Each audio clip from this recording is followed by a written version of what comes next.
Hey friends, settle in, get comfortable. Because tonight we're stepping into a French-style château rising out of the English countryside in the spring of 1894,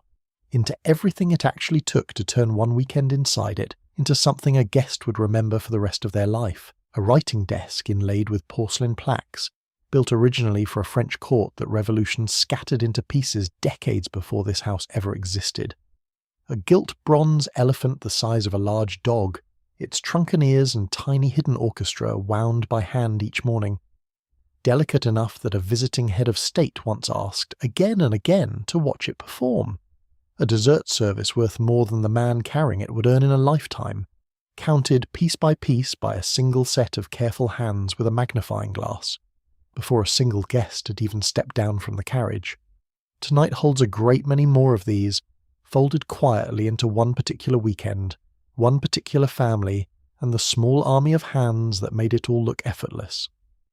If a story like this one has ever helped you drift off, leaving a like and subscribing helps this little channel find someone else who needs it too. It costs nothing, and it means more than you might think. While you are here, I would love to know where you're listening from tonight. Maybe a quiet evening somewhere in Texas, a small apartment somewhere in Toronto. Leave it in the comments. I genuinely love reading every single one. All right, love. Let your breath slow. Are you comfortable? Good. Let us go. Forget the chateau you're picturing right now.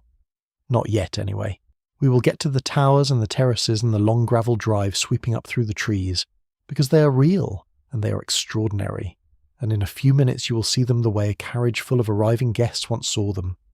But that is not where we begin. We begin somewhere smaller. A pantry. 6:30 in the morning, late in the spring of 1894, the light outside still thin and grey over the hills of Buckinghamshire. A man in shirt sleeves stands at a long deal table, with a magnifying glass in one hand and a soft cloth in the other, counting porcelain, not admiring it, counting it. Plate by plate, cup by cup, a Sevres dessert service worth more than most of the men in this house will earn across their entire lives, and he is running his eye over each piece the way another man might check the air in his tyres, looking for the hairline crack that was not there yesterday, the chip that would ruin a place setting in front of a Rothschild's most particular guests.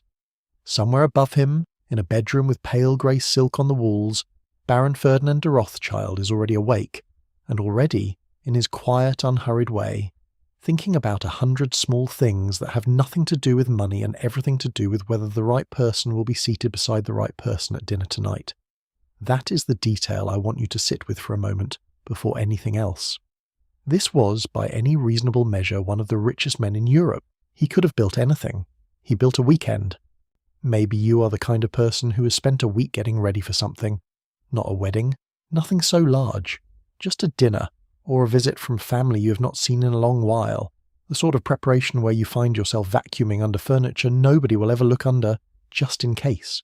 Maybe you know the particular tiredness of wanting everything to look effortless, which is its own kind of enormous effort. If you know that feeling even a little, you already understand something true about the household we are about to step inside, because Waddesdon Manor, for all its towers and its treasures, ran on exactly that same instinct. From the outside, across the park, Waddesdon looks like it has stood on this hill since the days of French kings. Grey stone towers, steep slate roofs, the whole silhouette borrowed lovingly from the Loire Valley. And it had stood there, in one sense, no time at all. Every stone of it was new. Built from nothing on a bare green hilltop only a decade before this particular Saturday. Engineered from the ground up not to preserve an old way of life, but to stage an entirely new one. A private world of art and food and wine and conversation,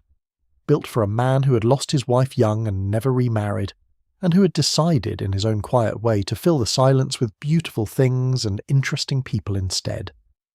Listen. Somewhere below us, in the kitchen wing, a copper pan comes down onto a stone floor with a flat ringing clatter, and a voice, French, sharp, immediately swears at whoever dropped it. That sound, small and almost nothing, is where tonight really begins. It is Saturday morning, and in a few hours the first carriages will come up that long avenue of trees, and by evening this house that feels, right now, like held breath, will be full of candlelight and conversation, and the particular kind of laughter that only happens when everyone in the room already knows they are somewhere extraordinary. But first, everything has to be ready. And ready, in a house like this one, is not a simple word at all. The pantry where our porcelain man is working sits at the end of a long stone passage that most of the people arriving today will never see and would never think to look for. It runs behind the dining room, behind the breakfast room, a whole hidden spine of service rooms tucked into the working side of the house, and this morning every one of them is occupied. In the kitchen itself, the heat has already climbed past what feels reasonable for 6 in the morning. A visiting French chef brought down from London for the weekend the way another host might hire a string quartet, stands over the day's menu with his undercooks arranged around him like a small anxious congregation. He's not French by accident. Ferdinand could have kept a permanent chef of his own, and did for the ordinary days of the year, but for a weekend like this one, a house party where the guest list might include a government minister or a foreign prince, the kitchen borrowed talent the way a theatre borrows its leading man for opening night. The menu in front of him is written in his own hand, courses running down the page in French, soups and fish, and a saddle of something and an entremet, each dish assigned a precise moment in the evening's choreography, because a kitchen this size does not simply cook a dinner. It times one, the way a conductor times a symphony, so that 12 or 20 or 30 dishes arrive at exactly the right temperature, at exactly the right minute for exactly the right course, over and over, for hours. Beside him, working at her own separate corner of the same vast kitchen, an Italian pastry chef is finishing something delicate enough that she has not spoken a full sentence in 20 minutes. Sugar work, the kind that can collapse if a door slams too hard 3 rooms away. She has small metal tools laid out in a row like a surgeon's instruments, and she is building something that will not survive being touched by anyone but her. A little architecture of spun sugar and almond paste that will sit at the centre of the table tonight for exactly as long as it takes everyone to admire it before it disappears into 100 polite mouthfuls. Nobody eating it tonight will think for even a second about the 20 minutes of total silence it took to build. That is rather the point of it, if you think about it. The whole enormous machine of this house exists to produce moments that look effortless. I find that detail genuinely moving, if I'm honest with you. Not the sugar work itself, though it is lovely. An entire profession, an entire discipline of trained hands, existed for the sole purpose of making something disappear beautifully. Not everyone in the kitchen this morning is working on food that will be eaten with quite that much reverence, though. Down a short flight of steps in a scullery lit by one high window, 2 kitchen maids are already elbow deep in the previous night's copper pans, scouring them with sand and vinegar until they shine, because a kitchen this size runs almost entirely on copper, and copper that is not gleaming by the time the chef needs it again is copper that gets someone shouted at in French. Their hands will be red and cracked by noon. Nobody upstairs will ever know their names, and here is the thing nobody quite tells you about a house like this. The kitchen at Waddesdon does not sit directly under the dining room the way you might picture it, close enough that a good smell could drift up through the floorboards. It sits at a careful distance, tucked into its own separate wing, connected by a long covered passage, because Ferdinand, like most men of his class and his era, did not particularly want to know his dinner was cooking. He wanted it to simply arrive. The distance is not an accident of the floor plan. It is a decision made deliberately, the same way the whole house was made deliberately, room by room, with a single quiet question running underneath every choice. What should the guest be allowed to see, and what should happen invisibly somewhere else, so that what the guest does see looks like magic? Follow that covered passage the other direction, away from the kitchen, and you come out near the base of the wine cellar, where a young servant named, let us say, Walter, though the ledgers of a house like this rarely bothered to record such a small name at all, is carrying bottles up from below in canvas slings that hold 6 at a time, moving carefully because the stone steps are worn smooth and slightly uneven, the way old stone always seems to be worn precisely where a person's foot needs it least. The cellar itself is a cool, dim room lined floor to ceiling with racks, and it holds something worth pausing on for a moment, because the Rothschild name and wine are tangled together in a way that goes back generations, long before this particular house existed at all. Ferdinand's family, across its various branches in Paris and Vienna and London, had for decades been buying up some of the great vineyards of Bordeaux, and a cellar like this one was never simply a place to store bottles. It was something closer to a private archive of the family's own history, vintages laid down in years that meant something, waiting for the one dinner, the one guest, the one particular Saturday when it would make sense to bring a bottle up into the light. Walter does not choose which bottles come up. That decision belongs to the butler, a man whose palate has been trained over decades and who has already, before 6 in the morning, matched wines to courses on a card that only he and the chef will see. But Walter carries them, and he carries them the way you carry something you have been told, more than once, costs more than you will earn this year, which is to say slowly and with both hands and with a faint prickle of nerves he has mostly learned to ignore. Maybe you have done work like that at some point in your life. Not wine necessarily, but something valuable that was not yours, that you were trusted to carry carefully through a space where one wrong step would matter enormously. There is a particular flavour of care that comes with that kind of trust, half pride and half quiet dread, and I think it is worth noticing how old that feeling actually is. Upstairs, in the part of the house the guests will actually see, footmen are moving through the dining room checking the warming cupboards, a row of built-in cabinets, some heated by hot water pipes running underneath, whose entire purpose is to solve a problem that sounds almost absurdly practical for a house this beautiful. How do you carry a hot dish from a kitchen at one end of a very large building to a table at the other end without it arriving lukewarm? The answer, worked out by Victorian engineers with the same seriousness they might have applied to a railway timetable, involved a whole hidden system of heated serving areas and a precisely rehearsed relay of footmen, so that a sauce leaving the stove and a sauce arriving at the table might be separated by 100 feet of corridor and still taste, to the person eating it, as though it had been cooked in the room next door. One footman checks the temperature of the water pipes with the back of his hand. Another counts silver serving spoons against a list pinned inside the cupboard door, because a fork gone missing after a house party of 40 guests is a small crisis nobody wants to discover at midnight. Further along the landing, in the guest bedrooms that will not stay empty past 4 o'clock this afternoon, a different kind of inspection is underway. This is Alice de Rothschild's territory, and if you do not know her name yet, you will by the end of tonight, because she is very nearly as important to this house as her brother is. Alice is Ferdinand's younger sister, and after his wife died only a year and a half into their marriage, it was Alice who quietly stepped into the role that a wife might otherwise have filled. Not as a substitute exactly, nothing so simple as that, but as his closest companion in the building of this entire strange and beautiful project. She moves through the guest rooms this morning, the way a conductor might walk the stage before a performance, checking things nobody told her to check, because she has done this enough times now to know exactly where a house party can go quietly wrong. She runs a gloved finger along a windowsill in one of the smaller guest bedrooms, and frowns very slightly at the dust that was not supposed to be there. She checks that the water carafe beside the bed has been filled with water that was boiled and cooled that morning, not left over from yesterday. She opens a wardrobe and closes it again, satisfied,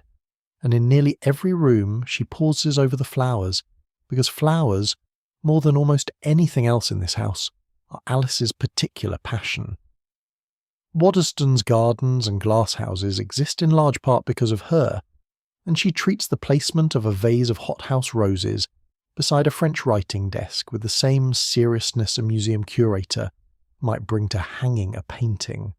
Too many flowers in a room feels like a greenhouse, too few and it feels forgotten.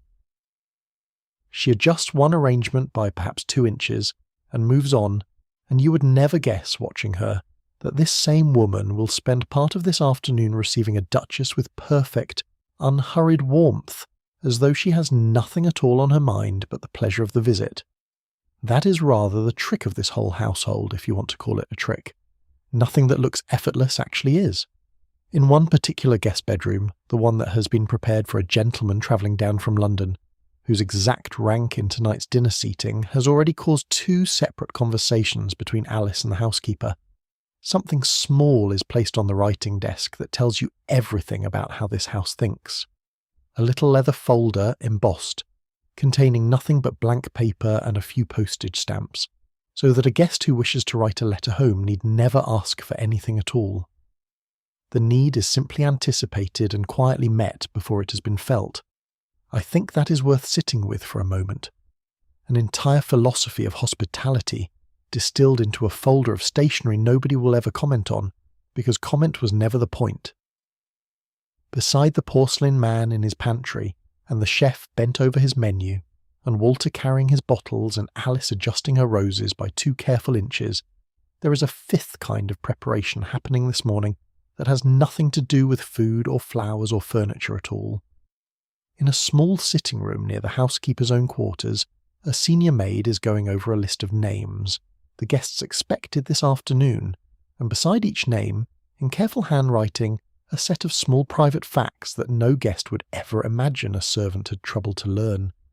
Which room, which rank, whether this particular gentleman takes his tea strong or weak, whether that particular lady prefers a firelit even in June, whether the elderly aunt arriving with one family requires a low chair because her hip has been troubling her since the spring. None of this is written down for sentiment.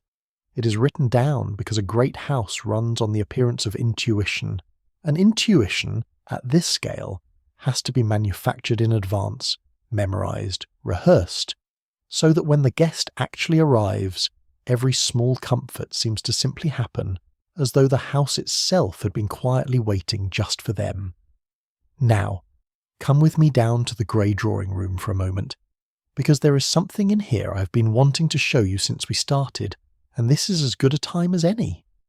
In the corner, on its own low platform, stands what looks at first glance like an ordinary piece of decorative sculpture. A gilt bronze elephant, roughly the size of a large dog, richly worked, carrying on its back a sort of jewelled howdah, a little canopied seat of the kind you might see in paintings of Indian royalty. It looks at rest like the kind of expensive curiosity that rich men have always liked to collect. But this particular elephant is not decoration. It is a machine, built well over a century earlier by a French clockmaker, wound by hand with a small key hidden beneath its belly, and when it is set going, its trunk lifts and curls, its eyes shift, its ears move, its tail swings gently, and from somewhere inside its gilt bronze body, a tiny mechanical orchestra begins to play, while a procession of small automaton figures perched around its base go through their own miniature performance in time with the music. This morning, a footman with a slightly nervous, slightly delighted look on his face is winding it carefully, testing the mechanism ahead of tonight, because a piece this old and this delicate does not always behave, and nobody wants it seizing up mid-performance in front of 30 watching guests. He turns the key with both hands. Something inside clicks into readiness, and for just a moment, alone in an empty drawing room at 8 in the morning, with nobody there to see it but him, the little gilt bronze elephant lifts its trunk and begins, very softly, to play. I want to come back to this elephant later tonight, because there is a story attached to it that I think you will enjoy, but for now let us just leave it there, silent again, waiting, the way so much in this house is spending this whole morning waiting. Not everything about this morning is going entirely to plan though, and I think it is worth telling you about the one small wrinkle that has already reached Ferdinand before he has even finished his coffee. A little before 10 o'clock, a message arrives by telegram from the railway station in the nearest town, forwarded up to the house by a groom riding fast enough that his horse is faintly steaming by the time he reaches the stable yard. One of the guests expected this afternoon, a gentleman whose presence at this particular gathering matters rather more than most, has changed his travel plans and will now be arriving several hours earlier than planned, likely in time for luncheon rather than tea. It sounds, said plainly like that, like nothing at all. A guest arriving early, and yet in a household run on this level of precise, invisible choreography, an early arrival is not a small thing. It is closer to a single domino tipping over at the wrong end of a very long and carefully arranged row. The bedroom prepared for him,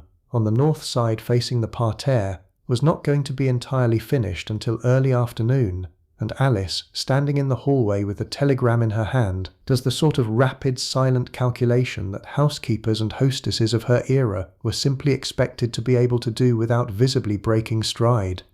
Which room can be finished faster? Whether luncheon, planned for a smaller, quieter group, now needs another place setting and another careful adjustment to who sits beside whom. Whether Ferdinand himself needs to be told immediately, or whether this is small enough to simply solve and mention to him afterward, over breakfast, as a thing already handled. She chooses the second option, and within perhaps 4 minutes of receiving that telegram, without appearing to hurry at all, Alice has spoken quietly to the housekeeper, who has spoken quietly to a chambermaid, who is already carrying fresh linen at a brisk, purposeful walk toward a different, smaller guest room on the same corridor, one that can be made ready in an hour rather than 3. Nobody arriving this afternoon will ever know a single word of this conversation took place. That, I think, is the entire art of running a house like this one, distilled into 4 minutes in a hallway. Not that nothing ever goes wrong. Something always goes wrong. But that wrongness, here, is absorbed so completely, so quickly, and so quietly that it simply never becomes visible to the one person it was about. By 11 o'clock, if you stood at the far end of the avenue and looked back up the hill, you would see none of this. You would see only the house itself, rising pale grey above its own terraces, towers and turrets and steep dark roofs, borrowed so lovingly from the château of the Loire that a visitor freshly arrived from Paris might genuinely mistake it, for a moment, for something that had stood on this hill since the days of French kings. That illusion was entirely intentional, and it is worth pausing on, because it tells you something true about the whole peculiar project this house represents. Ferdinand had grown up partly in Paris, in a family with deep roots in French taste and French collecting, and when he decided to build a country house of his own in England, on a bare hilltop with no existing building to work around at all, he did not reach for the red brick and mock Tudor gables that so many of his English neighbours were building at the time. He reached backward, deliberately, toward a French architectural language centuries old, and had it recreated here, new, stone by stone, on a hill that had never held anything grander than sheep before the builders arrived.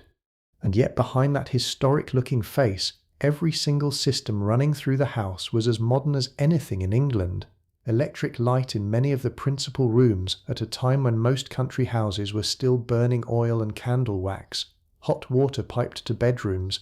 a telephone line connecting the house to the estate office, warming cupboards and service lifts and bell systems engineered with the same seriousness the era brought to building railways. The contradiction sitting right at the centre of Waddesdon, the one I think is genuinely worth noticing, is that a house built to look like 600 years of unbroken French aristocratic history was in fact one of the most technologically advanced private homes in the entire country, purpose-built from its very foundations around a single, very Victorian, very practical question. How do we entertain guests as comfortably, as impressively, and as smoothly as it is currently possible for human ingenuity to arrange? This was never, in other words, a family home in the way we might use that phrase today. There were no children racing down these corridors, no nursery wing tucked away at the top of some quiet staircase. Ferdinand's wife had died before they had been married 2 years, and he never remarried, and so Waddesdon grew, room by room and decade by decade,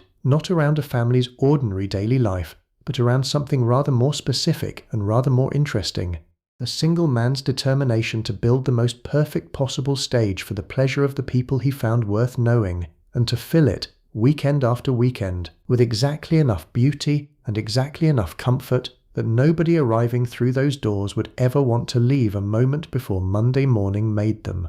Which brings us at last to the guests themselves, because it is nearly noon now, and down at the little railway station in the valley, a train is already easing to a stop. The station itself is a small, unremarkable thing, a single platform, a waiting room with a coal fire even in warmer months, and yet it has been built and maintained largely because Ferdinand's guests needed somewhere to arrive. A line of carriages waits outside, polished that morning until the dark lacquer throws back the pale sky, horses groomed to a shine, coachmen in livery standing with the particular stillness of men who have done this exact task many dozens of times before, and know precisely how long it takes for a train to slow, stop, and release its passengers onto the platform. And here he is now, our early arrival, the gentleman whose telegram set that quiet 4-minute scramble in motion back at the house. He steps down from a first-class carriage with the unhurried confidence of a man who has never in his life had to wonder whether someone would be there to meet him, and someone is of course immediately, a groom already moving toward the guard's van to begin the delicate business of unloading his luggage. What luggage it is, though! This is, I think, one of the things people imagine least accurately about a weekend like this one, so let me paint it properly for you. A single gentleman, coming for 2 nights, does not travel with a single case. He travels with a trunk for day clothes, a separate case for evening dress, a hat box or 2, a dressing case fitted with silver-backed brushes and folding razors, and very often a manservant of his own, a valet, travelling in a less glamorous carriage further back on the same train, whose entire job for the next 2 days will be managing exactly this luggage and exactly this man's appearance, hour by hour, change by change. A lady's version of this same arrival multiplies the luggage considerably. Evening gowns cannot simply be folded and left to wrinkle. They travel packed in tissue paper inside enormous flat trunks, sometimes with a whole separate case for nothing but hats, because a single house party weekend might require her to change her entire outfit 4 or 5 times between breakfast and the moment she finally undresses for bed on Saturday night, morning dress for arrival, something suitable for a walk in the gardens, tea gown for the afternoon, and then the grandest transformation of the day, full evening dress for dinner, jewels included.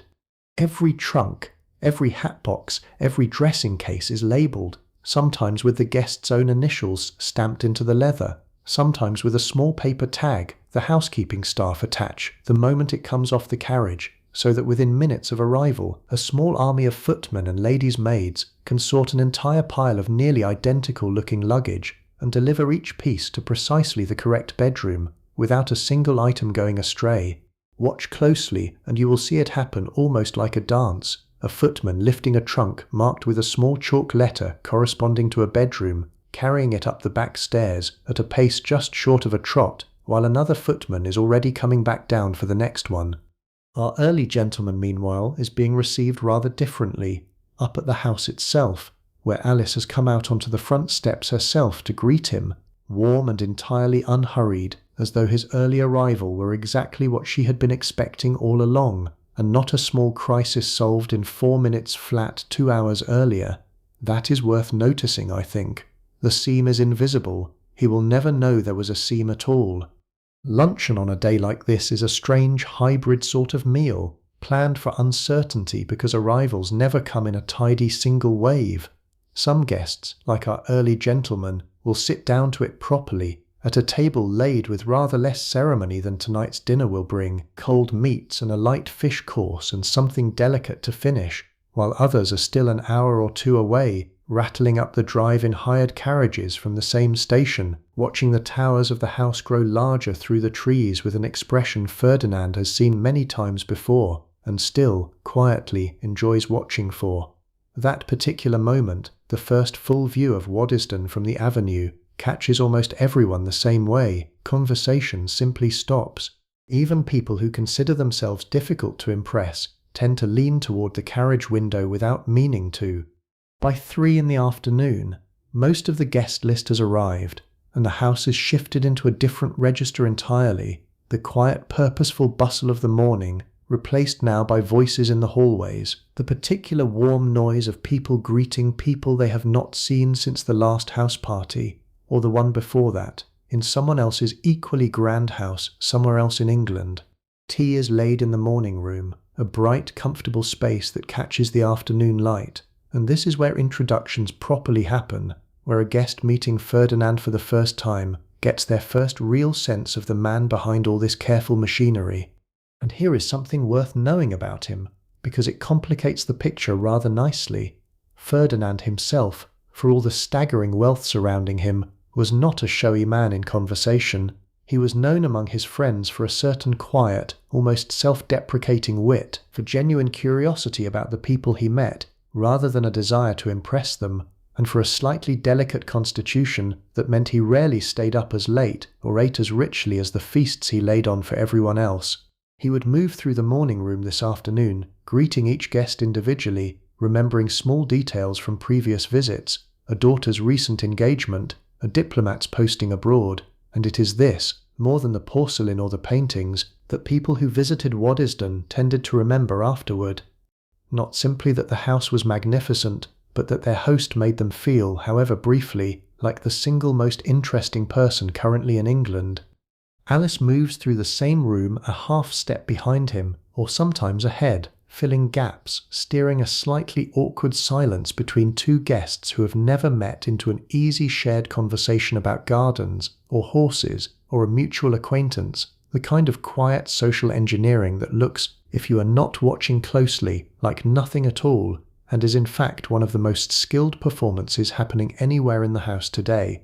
After tea, before anyone changes for the evening, there is time for a first exploration of the house itself, and Ferdinand rarely does this the way you might expect. He does not lecture, he does not march his guests room to room reciting dates and provenance the way a museum guide might. Instead he tends to simply walk, pausing here and there at something he genuinely loves, a small enamel box, a particular clock, a painting he has recently rehung, and talk about it the way you might talk about a favourite book, briefly, warmly, and then move on before the moment can curdle into a lecture. A guest who shows real interest in something might find Ferdinand doubling back later, privately, to show them a treasure kept in a cabinet rather than on open display, the kind of quiet second-tier intimacy reserved for people who seem to actually care rather than simply admire on cue. This first walk through the house tends to move through the grey drawing room, where our gilt bronze elephant still waits silently in its corner,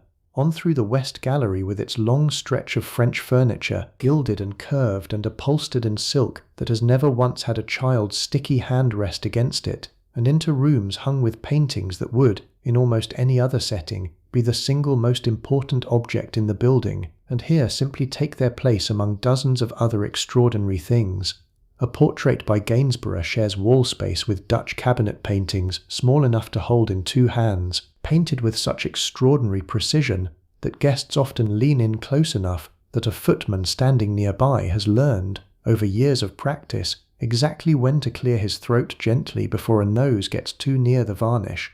What strikes most first-time visitors, and what I think is genuinely worth understanding, is that none of this feels like a museum, despite being worth, quite plausibly, more than several museums combined. There are no velvet ropes here, no small brass plaques. A Sèvres vase sits on a table exactly where you might set down your teacup, because in this house, that is more or less what it is for. Ferdinand's collecting instinct, shaped by decades of family tradition and his own genuinely trained eye, was always toward objects that could be lived with, touched, occasionally even used, rather than objects sealed away behind glass for reverent viewing only. A clock on the mantelpiece still keeps time. A writing desk inlaid with Sèvres porcelain plaques, one of the rarest and most extraordinary pieces in the entire collection, still holds ink and paper, because a desk in Ferdinand's mind was still fundamentally a desk, however extraordinary its decoration happened to be. That casualness is, in its own way, the single most expensive thing in the entire house.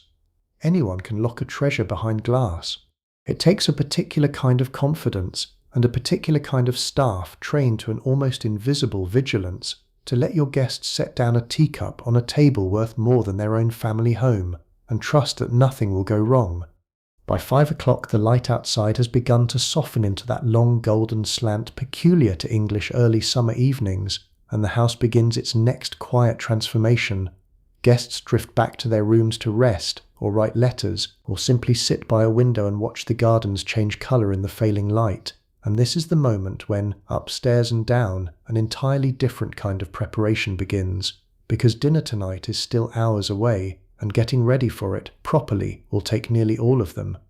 Getting dressed for dinner in a house like this is not something a guest does alone, and it is not something that takes 10 minutes. For the ladies especially, it is closer to an hour-long production, conducted mostly in silence, or in the low murmured conversation between a woman and the maid who has travelled here with her. someone who knows her particular habits, her particular vanity, her particular small anxieties about her own appearance, better in some ways than anyone else in her life.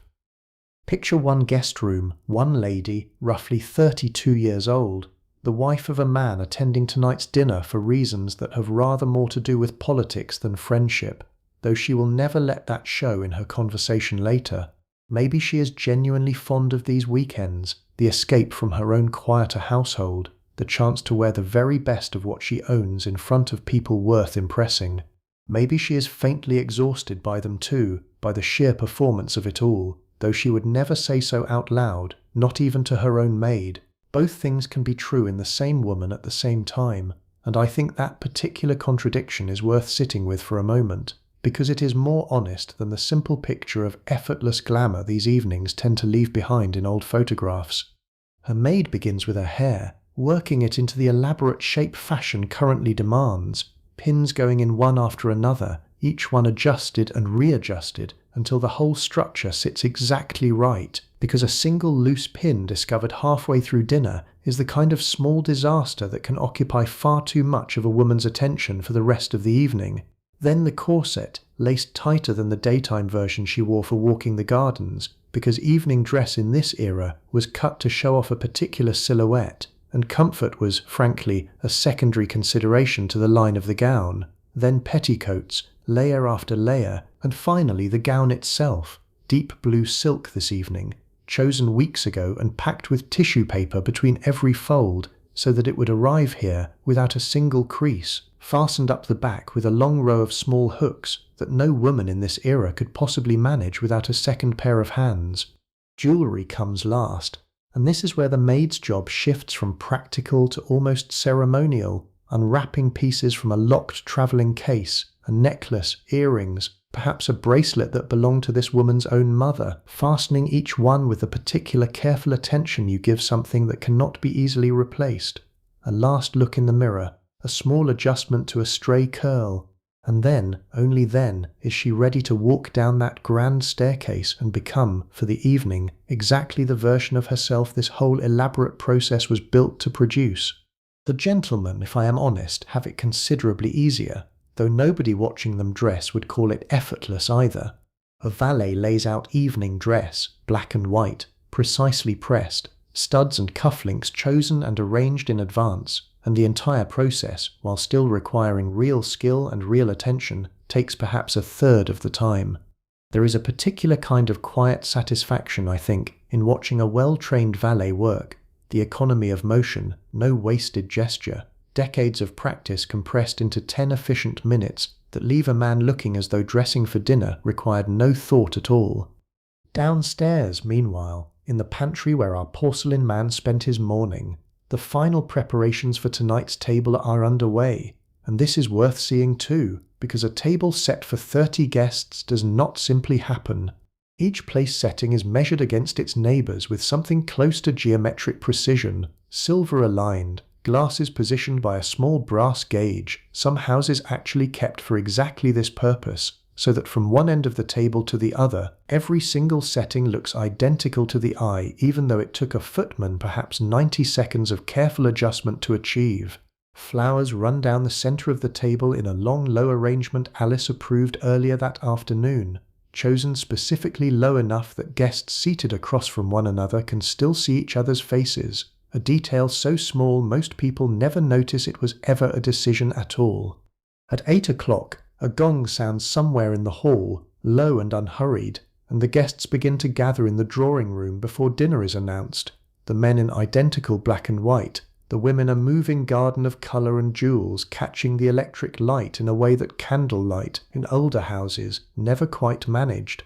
This is the moment the seating plan, worked out and reworked over the previous several days, finally matters, and it is worth understanding just how much quiet strategy goes into a document most guests never see and never think about. Rank matters, genuinely, an earl seated according to precedence that has governed English dinner tables for centuries, but rank is only the beginning of it. Ferdinand and Alice both know that a dinner can be made or ruined by conversation, and conversation depends entirely on who sits beside whom, so the plan also accounts for old friendships, old rivalries best kept at a careful distance, a diplomat who should sit near someone who speaks his language fluently, a widow who should not, under any circumstances, be placed beside the one other guest who reminds her too directly of her late husband.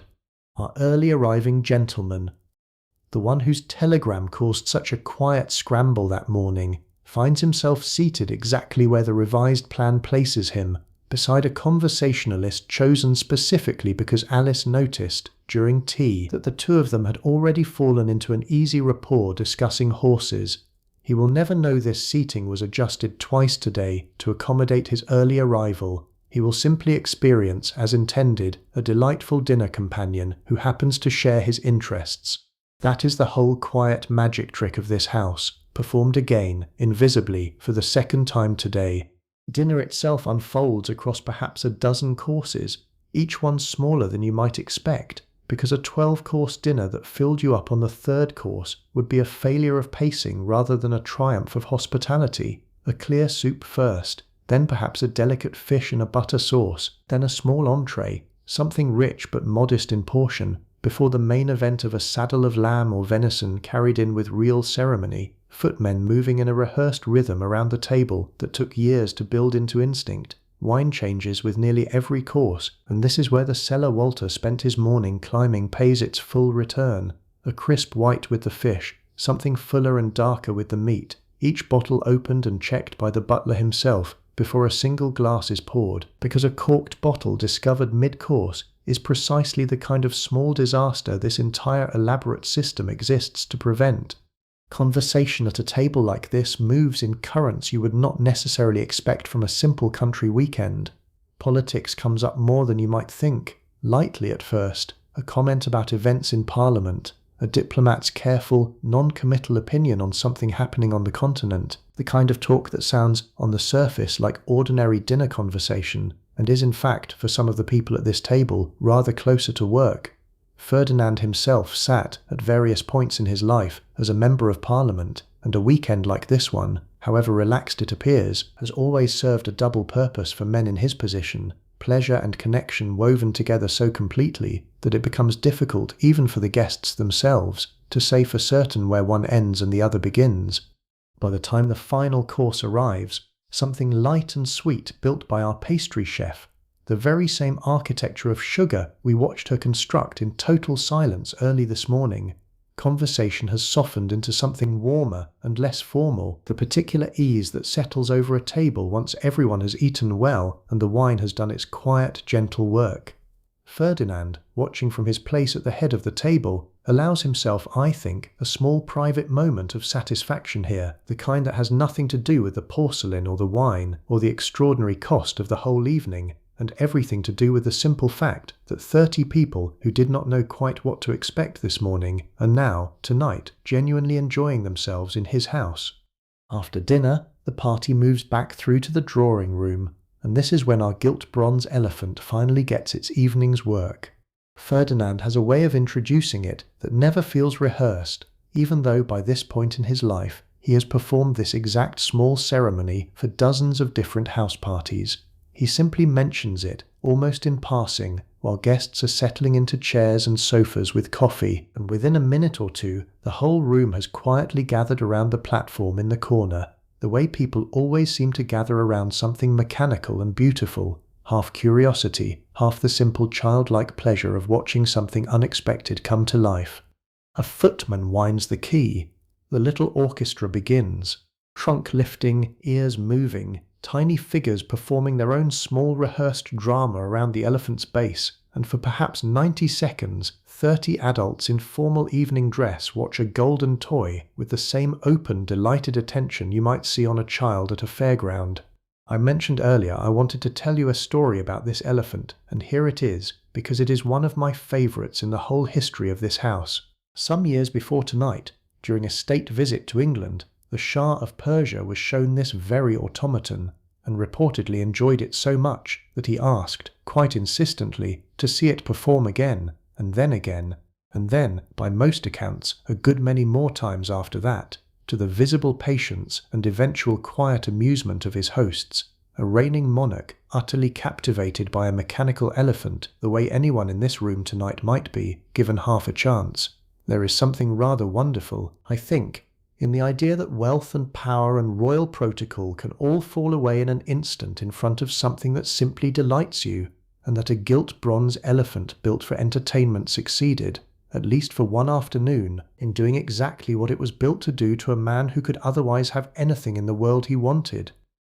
The elephant winds down. Applause, gentle and genuine, and the evening reorganizes itself the way these evenings always did, along familiar and slightly separate lines. The ladies drift toward the far end of the room, settling into conversation, some at cards, others simply talking, the particular unhurried female conversation of a house party evening that had its own entire unspoken culture, alliances and gossip, and genuine friendship, woven together in ways the men down the corridor rarely troubled themselves to notice.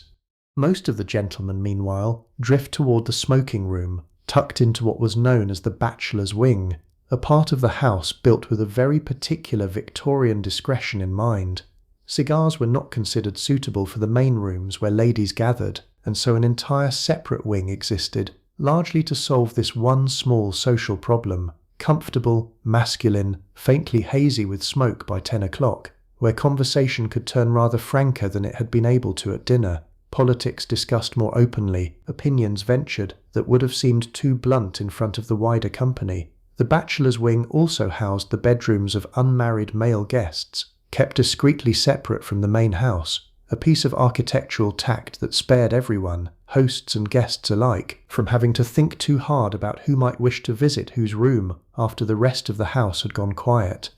By 11, or thereabouts, the party begins to thin. Older guests retire first, candles carried up by their own maids and valets who have been waiting patiently below stairs for exactly this moment for the last several hours. Younger guests linger longer, conversation softening, laughter growing quieter and more private, until eventually, one by one, the great house begins to empty itself back into its separate bedrooms, and somewhere below, in the kitchen and the pantry and the servants' hall, an entirely different, entirely exhausted kind of evening is only just beginning to wind down. Upstairs, in the room prepared for Our Lady in blue silk, her maid is waiting when she finally comes up, and the whole elaborate architecture of the evening now runs, quite literally, in reverse. The gown comes off, hook by hook, hung carefully on a padded frame, so the silk will not crease overnight. The jewellery goes back into its locked case, each piece wrapped again in the small chamois pouches that travelled here with it. The corset loosens, and there is a particular small sigh, almost universal among women of this era, if the private letters and diaries that survive from it are any guide, that comes with that exact moment, the release of held breath after a whole evening spent inside careful architecture of another kind entirely. Hair comes down, brushed out long and loose, 100 careful strokes some nights, though tonight, this late, perhaps rather fewer. A nightgown, plain linen, feels almost startling in its simplicity after the layers and structure of the evening just finished. Earlier, while the family and their guests were still at dinner, a housemaid moved quietly through this same bedroom, performing the ritual known simply as turning down the bed. The heavy counterpane folded back at a precise diagonal angle, the sheet beneath it folded down to exactly the same crisp line, a warming pan, if the night was cool enough to need one, drawn briefly across the sheets to take off the evening chill, and then removed before it could scorch anything. A single candle left burning low, or in a house as modern as this one, a small electric lamp left on beside the bed, and beside the washstand, a can of hot water, brought up not long before the guest herself arrived, wrapped in a cloth to hold its warmth a little longer, so that whatever hour she finally chose to wash before sleep, the water would still carry at least some of its heat. Lying in bed at last, in a room she has known for perhaps 12 hours, and will know for perhaps 36 more, before she leaves it forever, our guest listens for a moment to the particular sounds of a great house settling for the night. Somewhere far below, a door closes, softly, deliberately. A clock, one of dozens scattered through the house, chimes the hour in a room she cannot place. Footsteps, unhurried, cross a distant landing and fade.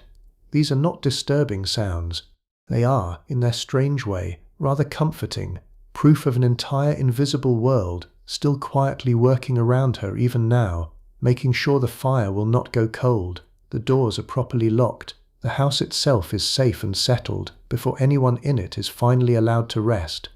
Down in the servants' quarters, tucked into the working wing most guests will never once glimpse, the night is considerably less finished. Kitchen maids are still scouring the last of tonight's pans, the same two who were elbow deep in yesterday's copper before 6 o'clock this morning, their whole day bracketed by exactly this same task at opposite ends. The butler makes a final round of the ground floor rooms, checking windows, banking the fires that need banking, extinguishing the lamps that need extinguishing, moving through rooms that were, only an hour or two ago, full of candlelight and 30 voices, and are now entirely his own, silent and dim, and for these few private minutes, more genuinely his than they will ever belong to any of the guests currently sleeping upstairs. He pauses in the drawing-room doorway for a moment, looking at the gilt bronze elephant standing motionless again in its corner, and there is something in that small private pause, I think, worth noticing. A man who has spent his entire adult life making other people's comfort look effortless,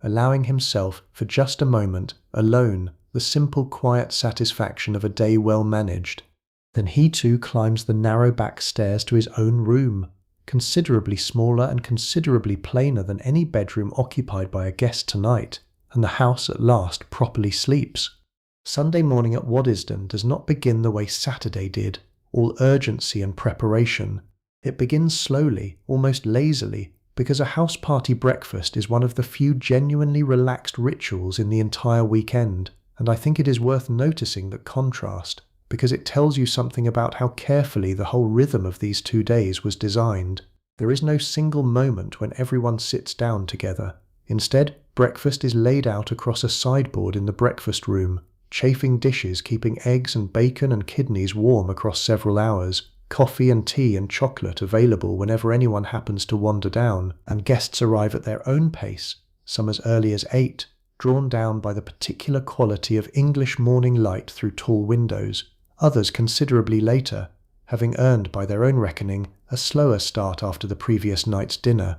Our lady in blue silk, now dressed rather more simply for the morning, comes down around 9:30 to find only 2 other guests at the table, and this smaller, quieter version of the house feels almost like a different building entirely from the one she experienced last night. Newspapers, brought up fresh from London by the early train, sit folded beside several place settings. Letters, if any arrived in the morning post, wait on a silver tray near the door. Conversation here is unhurried, a comment about the weather, a shared laugh about something from last night's dinner, none of the careful choreography of the seating plan governing who speaks to whom, because breakfast, in a house like this one, was one of the few meals where rank relaxed its grip just slightly, and a duke might find himself buttering toast beside a younger, considerably less titled guest, with nobody troubling to mind. Ferdinand himself, true to the delicate constitution his friends knew well, breakfasts rather simply and rather earlier than most of his guests, often alone or with only Alice for company, before the house properly wakes around him. There is something worth noticing in that too. The man who provided 12 courses and rare Bordeaux to 30 guests the night before eats, most mornings, something closer to toast and fruit and a single boiled egg. Whatever pleasure Waddesdon existed to provide, it was never quite Ferdinand's own private appetite that the house was built to satisfy. By 11, most of the party has gathered, and the day's activities begin to sort guests into smaller, looser groups drifting out through the French doors and into the gardens, because this is where Sunday at Waddesdon really lives, outdoors, in air considerably fresher than a drawing-room full of last night's cigar smoke, among grounds that Alice, more than perhaps anyone else associated with this house, helped shape into something extraordinary. The parterre stretches out below the south front in bright, precise beds of colour, patterns worked out with almost mathematical care, thousands of individual plants changed out through the year to keep the display constantly fresh, tended by a team of gardeners who begin work each morning before most of the guests have even opened their eyes. Beyond it, glasshouses hold fruit that has no business ripening in the English climate at all. grapes and peaches coaxed along by careful heating and careful hands, some of which, quite possibly, found their way onto last night's dessert table without a single guest wondering how a peach had reached such perfect ripeness in early summer. And a little further along the path, in a spot Alice chose herself, stands the aviary, added to the estate only a few years before tonight's gathering, and already one of the things every guest is quietly steered toward at some point over the weekend. Ornate ironwork in the French style, echoing the house itself, houses a collection of rare and brightly coloured birds, and there is something genuinely delightful about watching a group of formally dressed adults, some of the most powerful and sophisticated people in England, stand in front of a cage full of parrots with exactly the same open, unguarded pleasure the elephant produced the night before. Alice tends to linger here longer than anywhere else on the grounds, and it is easy to understand why. This particular corner of Waddesdon, more than almost any other, feels like it belongs to her specifically, built from her own eye and her own patient attention, rather than inherited from her brother's grander collecting instincts. Further from the house, a tennis lawn has been marked and rolled since early morning, and by midday a small group of the younger guests have organised themselves into a match, laughter carrying across the grass in a way that feels almost startlingly ordinary against the backdrop of towers and terraces behind them. Older guests, less inclined toward exertion, take a slower turn around the grounds instead, arm in arm along the gravel paths, admiring views out across the Vale of Aylesbury that stretch, on a clear day, for what feels like an impossible distance, green countryside rolling away toward a horizon softened by early summer haze. Someone remarks, as someone always seems to remark on this particular walk, that it hardly seems possible this whole hill was bare and treeless only a decade or so ago, that every mature-looking tree framing this view was in fact transplanted here as an already substantial specimen, moved by teams of men and specially built machinery, because Ferdinand had neither the patience nor, frankly, the certainty of years remaining to simply wait for saplings to grow. It is one of the stranger, more expensive truths about this whole landscape. Even the trees are theatre.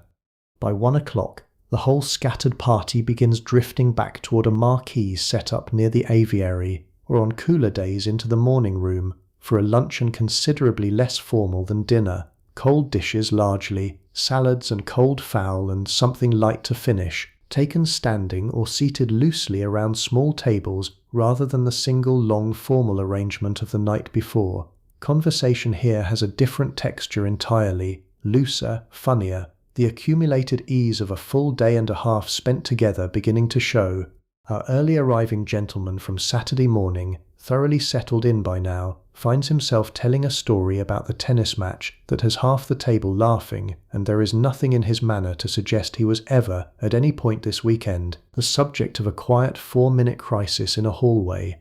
The afternoon that follows tends to soften further still. Some guests return indoors for a slower, more private look at particular treasures that caught their interest during yesterday's walk through the house, and this is often when Ferdinand shows his most personal side, taking 1 or 2 especially interested guests aside to a cabinet of smaller, rarer pieces, enamels and miniatures and jewelled boxes too delicate or too valuable for open display, unlocking a drawer himself rather than summoning a footman to do it, because these particular objects are not simply collection, they are closer, in his own private accounting, to old friends. Other guests choose reading, or letters, or simply a quiet hour in a sunlit corner of the long gallery, and the whole house, by mid-afternoon, has settled into a kind of contented drift, nothing urgent happening anywhere, which is, if you think about it, precisely the effect this entire enormous, expensive, meticulously organised machine was built to produce. Not spectacle for its own sake, but the particular luxury of a full day in which nobody, guest or host, has to think about a single practical thing at all. Sunday evening carries a different weight than Saturday's did, and I think most of the guests feel it without ever quite naming it out loud. Tomorrow this ends. Dressing for dinner happens again, the same careful choreography of maids and valets and hooks and pins, though perhaps with slightly less ceremony than the first night. Gowns chosen now with an eye toward comfort as much as impact, jewellery a touch simpler. Dinner itself is a smaller affair than Saturday's grand production, Fewer courses, a slightly more intimate arrangement of the table, because Sunday night at a house party has always understood itself as the quieter cousin of Saturday's main event. What Sunday evening offers instead is music.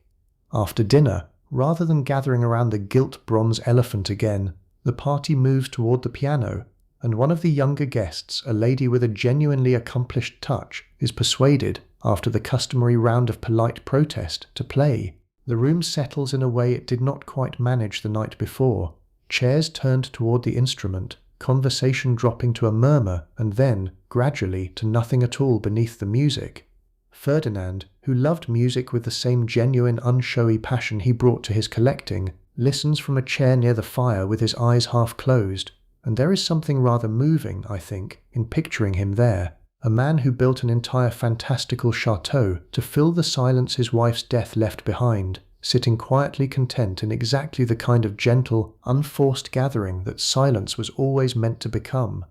Cards come out afterward for those less inclined toward music.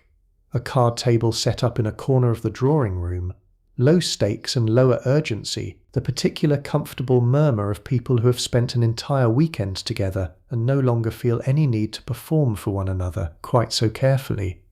Our lady in blue silk from Saturday night, wearing something simpler and paler tonight, finds herself part of a four-handed game with the same gentleman who charmed the luncheon table earlier, and the conversation between hands wanders easily toward next season, toward mutual friends, toward the small ordinary intimacies that a weekend like this one, for all its enormous scale, was always quietly designed to produce.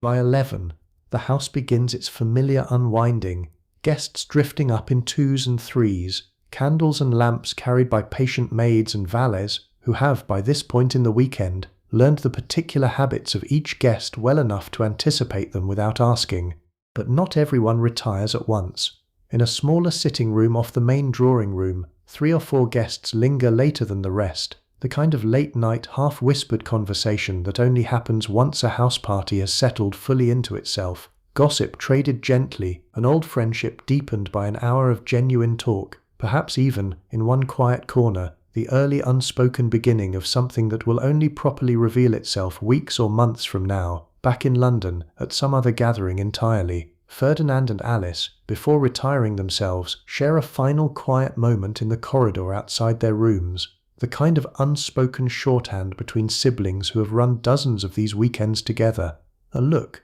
a small satisfied nod, no words needed at all to confirm that tonight, like every night this weekend, has gone exactly as it was meant to.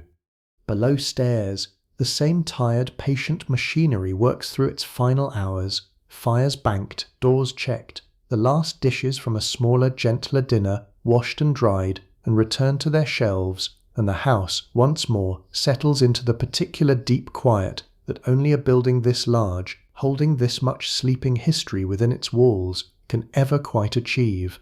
I want to take you somewhere we have not properly visited yet, because I think it deserves more than the passing glimpses we have caught so far. Let us go back downstairs, past the pantry and the kitchen and the wine cellar, into the part of Waddesdon that made this entire weekend possible, and that almost none of Saturday's or Sunday's guests ever gave a second thought to at all. The servants' hall, and the whole careful hierarchy of people who lived and worked inside it.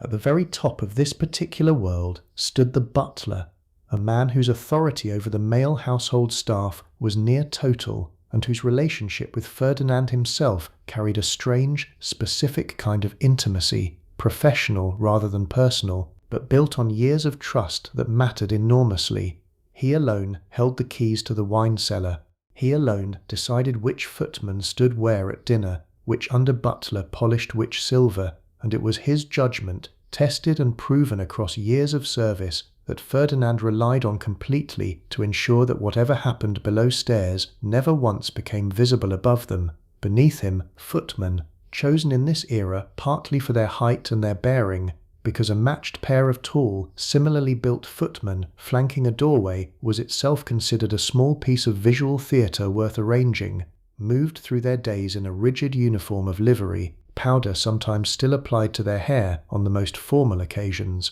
performing a role that was, in its own way, as much about appearance as it was about actual service. The housekeeper ran a parallel and equally absolute authority over the female side of the household, women whose work Ferdinand himself likely never thought about in any specific detail, and whose competence he depended on entirely without ever quite registering the dependency. Ladies' maids like the one who dressed our guest in blue silk both nights, chambermaids who turned down beds and emptied washstands and kept fires lit in dozens of bedrooms simultaneously, laundry maids working in a separate wing entirely, managing linens and gowns and delicate lace with a set of skills that took years to properly master. Below even them, scullery maids, often the very youngest members of staff, still learning the trade, doing the hardest and least glamorous physical labour in the entire house, scouring pots and carrying coal, and rising, most mornings, well before anyone else in the building. Outside, an entirely separate hierarchy governed the grounds, head gardeners overseeing teams of under-gardeners, who tended the parterre and the glass houses and the kitchen gardens that supplied much of tonight's dinner, coachmen and grooms managing horses and carriages, with a pride in their work that rivaled anything felt upstairs, because a well-turned-out carriage and a well-groomed pair of matched horses were, in their own particular language, exactly the same kind of quiet performance as a perfectly set dinner table. What strikes me most, thinking about this whole invisible city living inside and around the visible house, is how completely separate its rhythms were from the guests' own. While Our Lady in blue silk slept soundly through Sunday night, servants rose again in the dark hours before dawn, exactly as they had the previous morning, because a house like this one never actually stopped, not for a single hour across the entire weekend. They ate their own meals in the servants' hall, at their own table, according to their own strict hierarchy of who sat where and who was served first, a small mirror of the very same rank consciousness governing the dining room upstairs, just quieter, plainer, and entirely their own. There is a kind of dignity in that separate world worth noticing, I think, one that existed almost entirely apart from anything the family upstairs ever witnessed or understood. Friendships formed below stairs that lasted decades, rivalries too, a whole social life, complete with its own gossip and its own small pleasures, unfolding every single weekend in the shadow of a much grander, much more visible one, and somehow never once colliding with it in any way a guest would notice.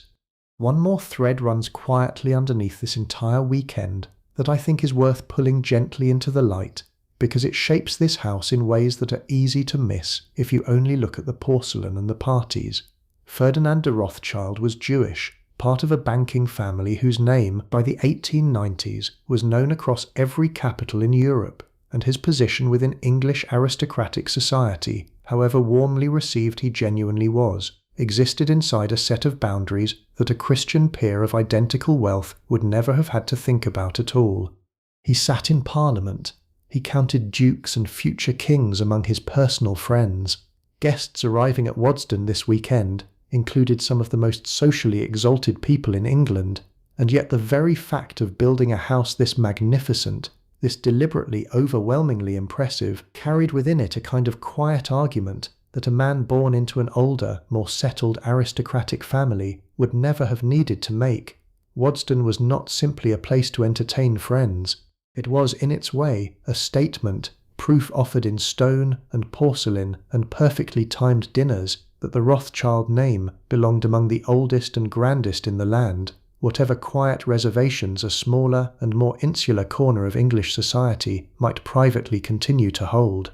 I do not want to turn this into a heavier conversation than tonight calls for, and I do not think it needs to become one, because Ferdinand himself never seemed to carry this particular weight bitterly, at least not in any way that reached the guests eating at his table this weekend. He built friendships that were by every account entirely genuine, moved with real ease through rooms full of people whose families had held their titles for centuries, and seemed, if anything, to take a quiet, private pleasure in being able to offer a weekend so complete, so beautifully considered, that nobody arriving through his doors could possibly leave without being thoroughly charmed. But underneath all that warmth and generosity, there is still something worth noticing, a man building the most extraordinary house in the county, at least in part, because extraordinary was the only entirely secure ground he could build on. It is a strange kind of quiet paradox to sit with, and I think it is one worth simply naming rather than resolving, because history and people rarely resolve quite so neatly as we might like. Ferdinand found real belonging here, real friendship, real joy in the giving of it, and he built that belonging, brick by brick and course by course, in a way that few of his guests, admiring the towers rising against the Buckinghamshire sky, would ever have thought to ask him why he needed to build it quite so magnificently at all. Let me take you back, for a moment, to that writing desk I mentioned earlier, the one inlaid with Sèvres porcelain plaques, because I think it deserves a slower, closer look than we gave it during the first hurried walk through the house. Furniture like this was never simply furniture in the ordinary sense. In 18th century France, before revolution scattered so many of the great royal and aristocratic collections across Europe, pieces like this were built for the very grandest households in the land, commissioned by people whose names still echo through history, combining the very finest cabinet making of the era with porcelain painting so delicate that a single plaque might take a specialist painter weeks to complete. When that older world collapsed in the chaos and upheaval that followed the French Revolution, an extraordinary amount of this furniture scattered onto the market, sold, seized, smuggled, passed hand to hand through decades of uncertain ownership, until men like Ferdinand and his relatives, with both the wealth and the trained eye to recognize what they were looking at, began quietly buying it back. There is something almost tender in that, if you think about it. A piece built originally for a vanished French court, lost and scattered through revolution and war, finding its way eventually to a hilltop in Buckinghamshire, reassembled here alongside dozens of similarly rescued treasures into a collection that was, in its own particular way, an act of memory as much as an act of luxury. Ferdinand did not simply buy beautiful things. He rebuilt, piece by piece, an entire vanished world that fascinated him, and he built Waddesdon itself as the only house grand enough and the only house new enough to properly hold it. The same instinct runs through nearly everything in the collection, if you know where to look for it. Clocks built by the finest makers of the previous century, still kept wound and accurate by a member of staff whose entire job in part involves this exact quiet maintenance. Tapestries, faded just slightly with age in a way that no modern reproduction could ever quite fake, hung with the same careful attention a curator might bring to a museum wall, except here, in this house, guests are permitted to stand close enough to see the individual threads. A pair of small Meissen figures, a Gainsborough portrait whose subject's eyes seem, guests often remark, to follow you gently around the room, and dozens upon dozens of smaller treasures tucked into cabinets and drawers throughout the house, enamels and miniatures and jewelled boxes that Ferdinand showed only to the guests he judged, correctly or not, to have earned a closer look. And running beneath all of it, quietly, is the wine, because I do not think we gave that cellar quite its full due earlier either.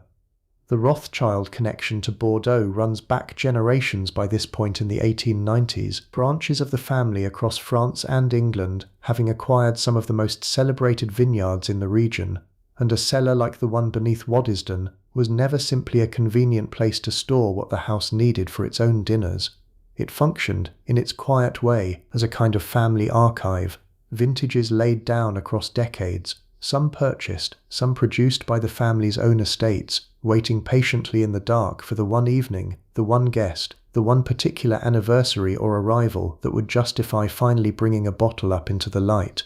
Walter, carrying his canvas sling of bottles up those worn stone steps on Saturday morning, was carrying, without perhaps fully realizing it, a small living piece of that same family history, the same patient generational care for beautiful things that built the porcelain desk and the clocks and the whole extraordinary house surrounding him.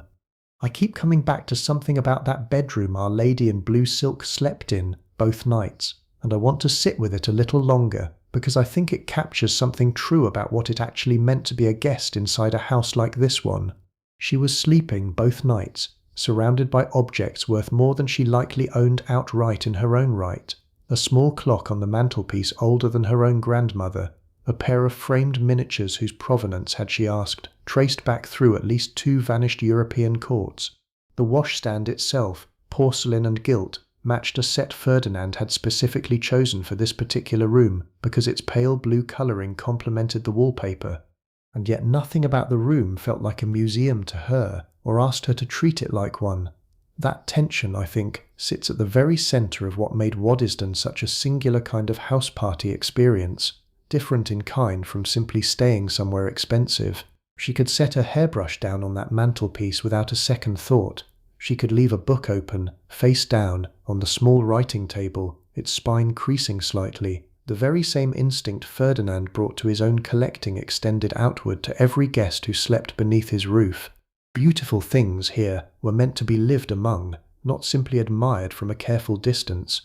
There is something almost startling, if you let yourself really imagine it, about waking in an unfamiliar bedroom on a Sunday morning at the top of a French-style tower in the English countryside, sunlight coming in at an angle you do not yet recognize, birdsong from the aviary drifting faintly up from somewhere below, and the particular momentary disorientation of not immediately remembering, in that first soft half-second of consciousness, exactly where you are. Maybe you know that feeling yourself, from some unfamiliar bed of your own, a hotel room on holiday, a spare room in someone else's house, that brief strange blankness before the day reassembles itself around you. I think it is one of the most universal small experiences a person can have, and it connects us, oddly enough, to a woman in an unfamiliar bedroom at Waddesdon more than a century ago, just as surely as anything else in tonight's story. Sunday night, her second and final night in that same room,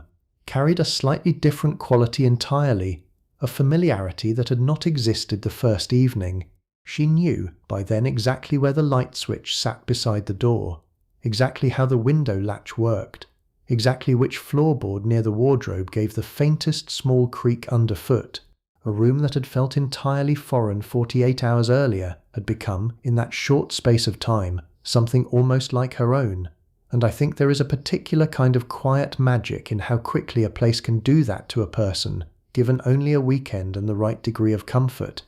Let me tell you about the laundry for a moment, because it is one of those parts of a great house that almost never makes it into the paintings or the photographs, and yet without it, none of the rest of this weekend could have happened at all. Tucked into its own separate building a short distance from the main house, partly to keep the steam and heat away from the family's rooms, and partly, frankly, because the work itself was considered unsuitable to be seen, a team of laundry maids managed an almost unimaginable volume of linen across a single house party weekend, sheets for every bed, changed at least once during a 2-night stay, table linen for every meal, never reused, a fresh cloth for breakfast, another for luncheon, another still for dinner, each one starched and pressed to a precise, unyielding crispness that took real skill to achieve without scorching the fabric. Then there were the guests' own clothes, or at least the parts of them that a lady's maid or valet could not manage alone,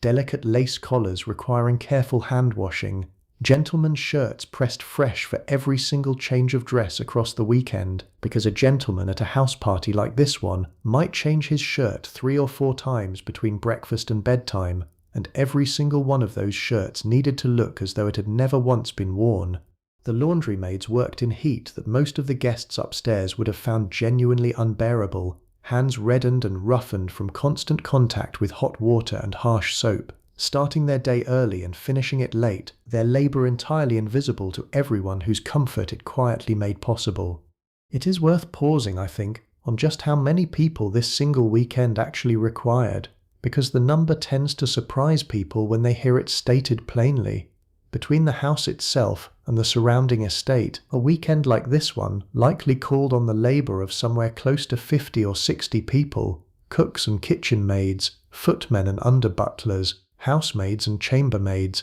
ladies' maids and valets travelling with individual guests, laundry maids, gardeners, grooms and coachmen, and this is before counting the specialists brought in specifically for the occasion, the French chef, the Italian pastry chef, extra waiting staff hired for the 2 nights of formal dinner service. 30 guests, enjoying what looked, from the outside, like an entirely effortless weekend of pleasure, were in fact supported by roughly double their own number in quiet, constant, largely unacknowledged labour. I do not think that number is meant to feel accusatory, exactly, though it truly complicates the picture of easy glamour a house like Waddesdon tends to project in old photographs. It is simply true, the way most interesting historical facts about houses like this one turn out to be simply true rather than simply beautiful, and I think both things, the beauty and the cost of producing it, deserve to sit together honestly in the same story, without one erasing the other. Let us step back outside for a moment, because there is a part of these gardens we have not properly lingered in yet, and it deserves its own quiet stretch of attention. Beyond the formal parterre, tucked a little further from the house where its practical purpose would not disturb the ornamental view, lies the kitchen garden, walled on all sides in old brick that holds the day's warmth long after the sun has moved on, and it is here, more than almost anywhere else on the estate, that Saturday's dinner and Sunday's luncheon quietly began. Rows of vegetables laid out with the same careful geometric precision Alice brought to the flower beds nearer the house, herbs kept close to the kitchen door for convenience, fruit trees trained flat against the sun-warmed walls, in a technique gardeners of this era called espalier, coaxing peaches and pears and plums to ripen weeks earlier than they otherwise would in the English climate.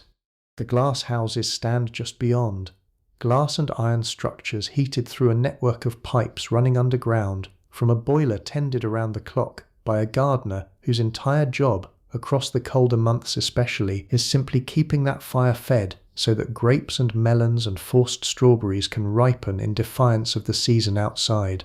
There is something almost tender in the attention this work requires, checking temperatures through the night sometimes, adjusting ventilation as the weather shifts, because a single missed adjustment could mean the difference between a perfect bunch of grapes gracing tonight's dessert table and an entire vine's worth of work lost to frost or scorch. Alice visits here often, more often than she visits almost anywhere else on the estate besides the aviary, and the head gardener has learned, over years of her visits, to have his most interesting specimens ready for her inspection. A new variety of rose just coming into bloom, an unusually large melon he is rather proud of, because her approval matters to him in a way that goes beyond simple professional obligation. There is a genuine warmth in these exchanges, I think easy to overlook if you only picture this house in terms of its grandest rooms and grandest guests. A gardener and a sister of the man who owns the whole estate, standing together over a row of strawberries, talking with real and mutual pleasure about nothing more consequential than whether this year's crop has come in particularly sweet. It occurs to me, walking through this walled garden with you now, that this quieter, more practical corner of Waddesdon tells you something the towers and the porcelain never quite managed to on their own. For all its staggering scale and staggering wealth, this house still ran, underneath everything, on the same basic rhythms as any garden anywhere, sun and soil and patient tending, the same slow, ordinary magic that turns a seed into something worth eating, just performed here with rather more glass and rather more careful engineering than most gardens ever require. Let me tell you a little more about Alice herself, because I think she deserves it, and because so much of what made this house work traces back to her in ways that history has not always been especially generous about acknowledging. She never married, whether by choice, by circumstance, or by some combination the surviving record does not fully explain. She instead built her adult life almost entirely around her brother and this extraordinary project of a house, and it would be easy, telling this story quickly, to reduce her to a supporting role, the sister who helped, the hostess who filled in. I do not think that is quite fair to her, and I do not think it is quite accurate either. The aviary was hers. The garden's precise, ever-changing displays of colour were hers. The particular warmth with which every guest was received, the particular attention that made a stranger feel instantly at ease within an hour of arriving, much of that traces directly back to her own instinct and her own tireless, largely uncredited labour. She managed household matters most hosts of her wealth and status would never have troubled themselves to think about at all, and she did it, by every account that survives her, with genuine warmth rather than mere duty, a woman who seemed to take real pleasure in the small, precise work of making other people comfortable. There is something worth sitting with in the shape her life took, I think, without judging it either way. In an era with relatively few respectable paths open to an unmarried woman of her class, she found, or perhaps built for herself, a role that let her exercise real authority, real taste, real judgment, on a scale most women of her time were simply never permitted to touch. Waddesdon's gardens, its aviary, its whole careful atmosphere of welcome, stand today, more than a century later, as much a monument to her particular vision as the porcelain and the paintings stand to her brother's. It is a quieter monument, admittedly easy to walk past without quite noticing whose hand actually shaped it, and I think that quiet, that particular invisibility even at the very heart of the house she helped build, is itself a small honest piece of the larger story we have been telling all night. So much of what made this world beautiful, and so much of what made it function at all, came from people, family included, whose names never quite rose to the top of the story the way Ferdinand's inevitably did. A particular small ritual is worth pausing on, one that threads quietly through both mornings of this weekend and tells you something about how completely this house managed to make its guests feel cared for, without ever making the care itself visible: the post. In an era before telephones reached into every home, before a guest could simply ring ahead to check on business left behind in London, a country house weekend still had to somehow stay connected to the wider world, and Waddesdon solved this the way it solved most problems, through quiet, relentless organisation. Every morning, before most of the house has woken, a groom rides down to the village, collecting the post that arrived on the earliest train, and by the time guests begin drifting down to breakfast, letters addressed to each of them sit waiting on a silver tray near the breakfast room door, sorted, ready, requiring no effort at all beyond the simple pleasure of noticing one's own name in familiar handwriting. Any letters guests wish to send in return are collected in the same little leather stationery folder we noticed sitting on a writing desk earlier, gathered by a footman before the afternoon post leaves for the station, so that a letter written after breakfast might well reach London by that same evening. It sounds like such a small thing, barely worth mentioning against the backdrop of porcelain and 12-course dinners, and yet I think it might actually be one of the more telling details in this whole story, because it captures something true about the entire philosophy running underneath Waddesdon's hospitality. Luxury here was never only about grandeur, it was about friction removed, one small piece at a time, until a guest's entire experience of the weekend felt, however falsely, like the natural, effortless unfolding of a world built specifically around their own convenience. The stables deserve a moment too, tucked a short distance from the main house, home to the horses that met every carriage at the station and pulled every guest up that long avenue of trees. A head coachman oversaw perhaps a dozen horses and several grooms, and the pride taken in this work rivaled, in its own particular register, anything happening in the kitchen or the pantry. Coats brushed to a deep, even shine, harness leather kept supple and gleaming with regular oiling. A matched pair of greys in particular was considered something close to a small work of art in its own right, chosen not simply for strength but for the way their colouring and their gait matched precisely enough that a carriage they pulled through the village looked, to anyone watching, like a single seamless piece of moving elegance rather than two separate animals working in tandem. The coachman who drove our early arriving gentleman up from the station on Saturday morning had spent the better part of an hour before dawn ensuring exactly that impression, and like so much else in this story, it succeeded so completely that the gentleman himself never once thought to wonder how much work had gone into the simple, smooth pleasure of his ride up the avenue.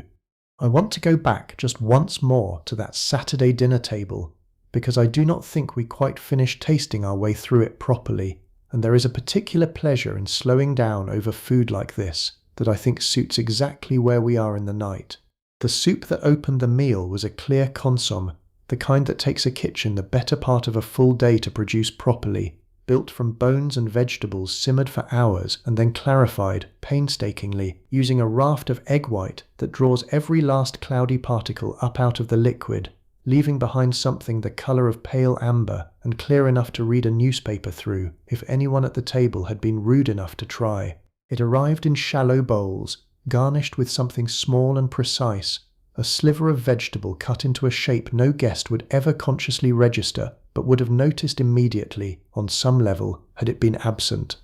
The fish course followed, A delicate white fillet in a butter sauce built the French way, whisked together over gentle heat until it held that particular silken thickness that separates a proper sauce from a mere melted butter. And here again the timing mattered enormously, because a butter sauce split by even a few seconds too much heat becomes, in an instant, a greasy, separated failure, rather than the smooth, glossy success the chef intended. Somewhere in the kitchen, at the exact moment this course needed to leave for the dining room, a footman stood ready at the warming cupboard, because a sauce like this one does not forgive delay any more than it forgives excess heat. That saddle of lamb forming the evening's centrepiece was carved not in the kitchen but at a side table within the dining room itself, a small piece of theatre in its own right, a senior footman working with practised, unhurried precision while guests continued their conversation, barely glancing at what was, in its own quiet way, a genuinely skilled performance. Vegetables accompanied it in small, elegant portions rather than the generous heaped servings a family dinner might offer, because restraint, at a table like this one, read as considerably more sophisticated than abundance ever could. And then, at the very end, that architecture of spun sugar our pastry chef built in total silence early that morning, finally arriving at the table to a small chorus of admiring murmurs before it was, gently and almost regretfully, broken apart and served. I think there is something worth noticing in that particular arc, a whole day's most delicate labour existing for perhaps 90 seconds of admiration before it disappeared entirely, and I do not think that is a tragedy exactly. I think it might be closer to the whole point. Some kinds of beauty are built specifically to be temporary, and there is a kind of grace in that too, if you let yourself see it that way. I mentioned earlier that Waddesdon had electric light in many of its principal rooms, and I want to slow down on that for a moment too, because it is easy to let a detail like that slide past without understanding just how strange and new it would have felt to guests arriving here in the 1890s. Most English country houses of this era were still lit almost entirely by oil lamp and candle, warm, flickering, faintly smoky light that guests had known their whole lives and would have found nothing at all remarkable about. Waddesdon offered something different. Electric light, steady and clean and considerably brighter, powered by its own small private generating plant on the estate, humming away somewhere out of sight the way so much of this house's genuine modernity always hummed away just out of sight, hidden behind a facade of old-fashioned French grandeur. Guests remarked on it, in letters and diaries that survive from other similar visits across this period, sometimes with genuine admiration, and sometimes with a faint, old-fashioned unease, the sense that a light this steady and this bright somehow stripped a room of a certain flattering softness candlelight had always provided. Ferdinand, characteristically, split the difference rather elegantly. Electric light in the grander public rooms, where its brightness could show off paintings and porcelain to their fullest advantage, but candles still standing ready in many of the bedrooms, and indeed on the dinner table itself both nights, where their gentler, more forgiving glow suited the intimacy of the evening far better than electric brightness ever could have. There is something rather lovely, I think, in picturing that particular contrast as guests moved from room to room across these 2 days, stepping from the crisp modern brightness of the drawing room into the warm old-fashioned flicker of candlelight at the dinner table, the whole house holding both centuries at once, comfortably, without ever quite choosing between them. By 2 in the morning, on both nights of this weekend, none of that light matters any longer, because nearly the entire house has gone dark and quiet, save for a single lamp left low in the front hall for any guest who might rise in the night, and perhaps a small glow from beneath the door of whoever holds the household's final watch. The particular silence of a great house at this hour is unlike almost any other silence, I think. Not empty exactly, because you can feel, somehow, the presence of dozens of sleeping people all around you, guests in their grand bedrooms, servants in their plainer ones, horses shifting quietly in the stables, birds settled and still in the aviary, but hushed entirely, every clock in the building seeming to tick just a little louder than it did during the day, every small settling creak of old stone and older timber somehow more noticeable against the absence of any other sound at all. If you have ever lain awake in an unfamiliar house at this exact hour, feeling that particular held breath quality of a building fully asleep around you, you already know something true about Waddesdon at 2 in the morning, whichever century you happen to be lying in. I think it is worth pausing here before we move toward Monday to understand a little more about why this house exists at all, because I do not think the porcelain and the parties fully make sense without it. Ferdinand married young, a cousin from the Austrian branch of his family, a match that suited the particular customs of a banking dynasty that had long preferred to keep both fortune and confidence within its own close circle. By every account that survives, the marriage was a genuinely happy one, brief as it turned out to be. Within 2 years, his wife had died, and Ferdinand, still a relatively young man himself, found himself facing a kind of grief that the wealth and position surrounding him could do entirely nothing to soften.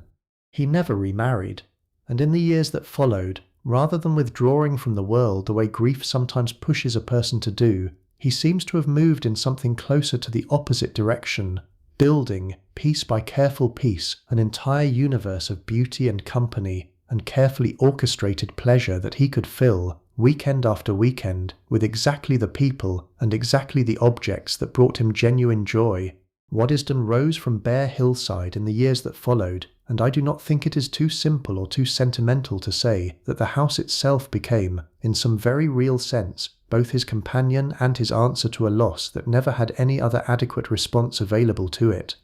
There is a particular kind of quiet courage in that, I think, easy to miss beneath all the surface glamour we have spent tonight admiring. A man could have simply retreated into private mourning, and many men of his era and his means did exactly that, closing themselves off behind smaller, quieter, more private lives. Ferdinand instead built something enormous and open and generous, a place explicitly designed to be filled with other people's laughter and other people's pleasure, weekend after weekend, year after year, and if there is a kind of loneliness folded somewhere into the very foundations of a project built this deliberately around never again being alone, I think that loneliness only makes the warmth of what he actually managed to build here feel more remarkable rather than less. It also explains something about the particular character of these weekends that might otherwise seem strange. Waddesdon was never built around family life in the ordinary sense. No children's voices in these corridors, no nursery wing tucked away upstairs, because the house was never meant to hold that kind of life at all. It was built, quite specifically and quite deliberately, to hold this, exactly this. Guests arriving Saturday morning and departing Monday, filling these rooms briefly and completely with music and conversation and candlelight, before leaving them, once again, to their own particular, patient silence, until the next weekend brought the next gathering, and the next, and the next. I mentioned earlier that conversation at a weekend like this one sometimes carried rather more weight than its casual, unhurried surface suggested, and I want to give you one particular thread of that, because I think it deserves more than the passing mention we gave it during Saturday's dinner, among Sunday afternoon's quieter groups, out walking the gravel paths above the Vale of Aylesbury. One particular pairing is worth noticing, a government minister who arrived Saturday afternoon, and a foreign diplomat seated beside him at dinner both nights, the two of them falling into step together during the Sunday walk, in a manner that looked, to anyone glancing over, like nothing more than pleasant conversation between two men enjoying the view. It was rather more than that, though nobody watching would have guessed it from their relaxed, unhurried pace. Weekends like this one had long served, quietly and almost by design, as a kind of informal diplomatic channel, a space where two men who could not easily be seen having a formal meeting in London might instead discover, apparently by pure social accident, that they were both guests at the same charming house party in Buckinghamshire, free to discuss matters of real substance in a setting that carried no official weight at all, and therefore no official risk either. Ferdinand himself, with his own years in Parliament and his own wide web of political and financial connections, understood this dynamic perfectly, and there is every reason to think the guest list for a weekend like this one was assembled with at least half an eye toward exactly this kind of useful, informal proximity. None of this made its way into any newspaper, of course, nor was it ever meant to. The two men returned from their walk in time for tea, rejoined the wider party with easy, relaxed conversation about the gardens and the weather, and whatever had actually been discussed between them, whatever small shift in understanding had perhaps taken place somewhere along that gravel path, folded itself back invisibly into the general warm texture of the weekend, indistinguishable to anyone else present from any other pleasant Sunday afternoon conversation. That, I think, might be one of the most quietly remarkable functions this entire house performed, again and again, across the many years of Ferdinand's ownership. Not simply pleasure, though there was no doubt plenty of that on offer. A kind of soft, deniable, entirely civilized infrastructure for exactly the sort of conversations that mattered, rather more than anyone at the table was ever willing to openly admit. Sunday morning, before the gardens properly claimed the day, a smaller portion of the party made their way to church, because whatever else this weekend was, it still unfolded within the ordinary rhythms of English Sunday observance, and a house party in this era rarely dispensed with that rhythm entirely, however relaxed its other customs might be. A carriage or two carried those guests who wished to attend down into the nearest village, where a small parish church, considerably older than the great house on the hill above it, had stood quietly through centuries the Rothschild family's own presence here had not yet touched at all. Ferdinand himself did not attend, his own family's faith and history running along an entirely different tradition, and this small unremarked absence tells you something worth noticing about how carefully this whole weekend balanced difference without ever making a visible issue of it. Guests who wished to worship were free to do so, transportation arranged without comment, their return in time for a slightly later breakfast simply absorbed into the day's flexible rhythm the way every other small variation was absorbed. Guests who preferred to spend that same hour reading in the long gallery or walking the gardens instead faced no comment either. The house held both possibilities equally, comfortably, asking nothing of anyone beyond their own genuine preference. Down in the servants' hall, Sunday carried its own quieter variation too, though considerably less flexible than anything the guests enjoyed. Junior staff were sometimes permitted a portion of the afternoon free, an hour or two to walk into the village themselves, to write a letter home, to simply sit somewhere other than their own narrow attic room and do nothing at all for a short while. A small precious pocket of rest carved out of a week that otherwise offered very little of it. The housekeeper, meanwhile, used part of her own Sunday to work through the household accounts, ledgers recording every candle burned, every bottle of wine drawn from the cellar, every yard of linen sent to the laundry, a running total of this entire weekend's enormous cost tallied in her own careful handwriting, numbers that Ferdinand himself likely never once glanced at, because keeping the house beautiful was his particular gift, and keeping it solvent, quietly and precisely, was entirely hers. There is something worth noticing in that division too, I think, one final small hierarchy sitting underneath everything else. A man free to spend his Sunday afternoon showing a favourite miniature to an interested guest, admiring his own gardens, listening to music after dinner without a single practical thought troubling him, and a woman just below him in this particular chain of quiet responsibility, spending that same Sunday afternoon making entirely certain that all of it, every candle and every bottle and every yard of linen, actually added up. Monday morning arrives at Waddesdon with a particular quality all its own, different again from either of the 2 mornings that preceded it, because everyone in the house, guests and staff alike, wakes already knowing this day works differently. Breakfast is laid out in the same unhurried style as Sundays, the sideboard holding its usual chafing dishes, coffee and tea kept warm across several patient hours, but the conversation around the table carries a slightly different texture, guests beginning, almost without meaning to, the small mental work of returning to their ordinary lives. Someone mentions a train time, someone else asks, half joking, whether it is truly necessary to leave at all, and receives the kind of warm, regretful laughter that suggests everyone at the table shares exactly the same reluctance. Upstairs, in bedrooms across the house, an entirely different kind of dressing is underway this morning, considerably less ceremonial than either evening's elaborate preparations. Ladies' maids and valets are packing rather than unpacking now, the whole delicate process of Saturday's arrival running now in careful reverse. Gowns worn Saturday and Sunday night go back into their trunks wrapped once more in fresh tissue paper, because a crushed gown discovered at the next house party, weeks from now, would reflect rather poorly on a maid who prides herself on this exact kind of care. Jewellery returns to its locked travelling case, counted and checked against the same small inventory that accompanied it here. Hairbrushes, half-used bottles of scent, a book someone brought and never quite finished reading, all of it gathered and folded and fitted back into the same trunks and hat boxes that arrived here. It hardly seems possible, only 2 days earlier.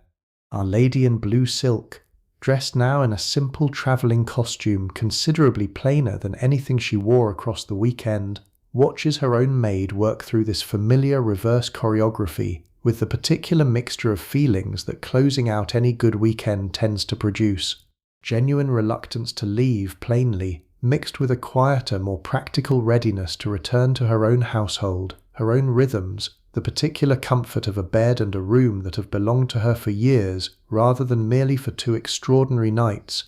Downstairs, footmen begin carrying the reassembled luggage down the same back stairs it travelled up on Saturday, though the sequence runs in a considerably more relaxed rhythm than Saturday's urgent scramble, because departures, unlike arrivals, can generally be managed at whatever pace the day allows. Carriages are brought round from the stables in the order guests are expected to leave, and there is a particular small ceremony to this too, Alice and often Ferdinand himself coming out onto the front steps to see off each departing guest personally, warm goodbyes exchanged, promises of a next visit made with every appearance of genuine sincerity, because in this world, in this particular circle of English and European society, today's departing guest is very often tomorrow's host, and the whole intricate web of house parties running across the calendar depended, year after year, on exactly this kind of careful, warmly maintained connection.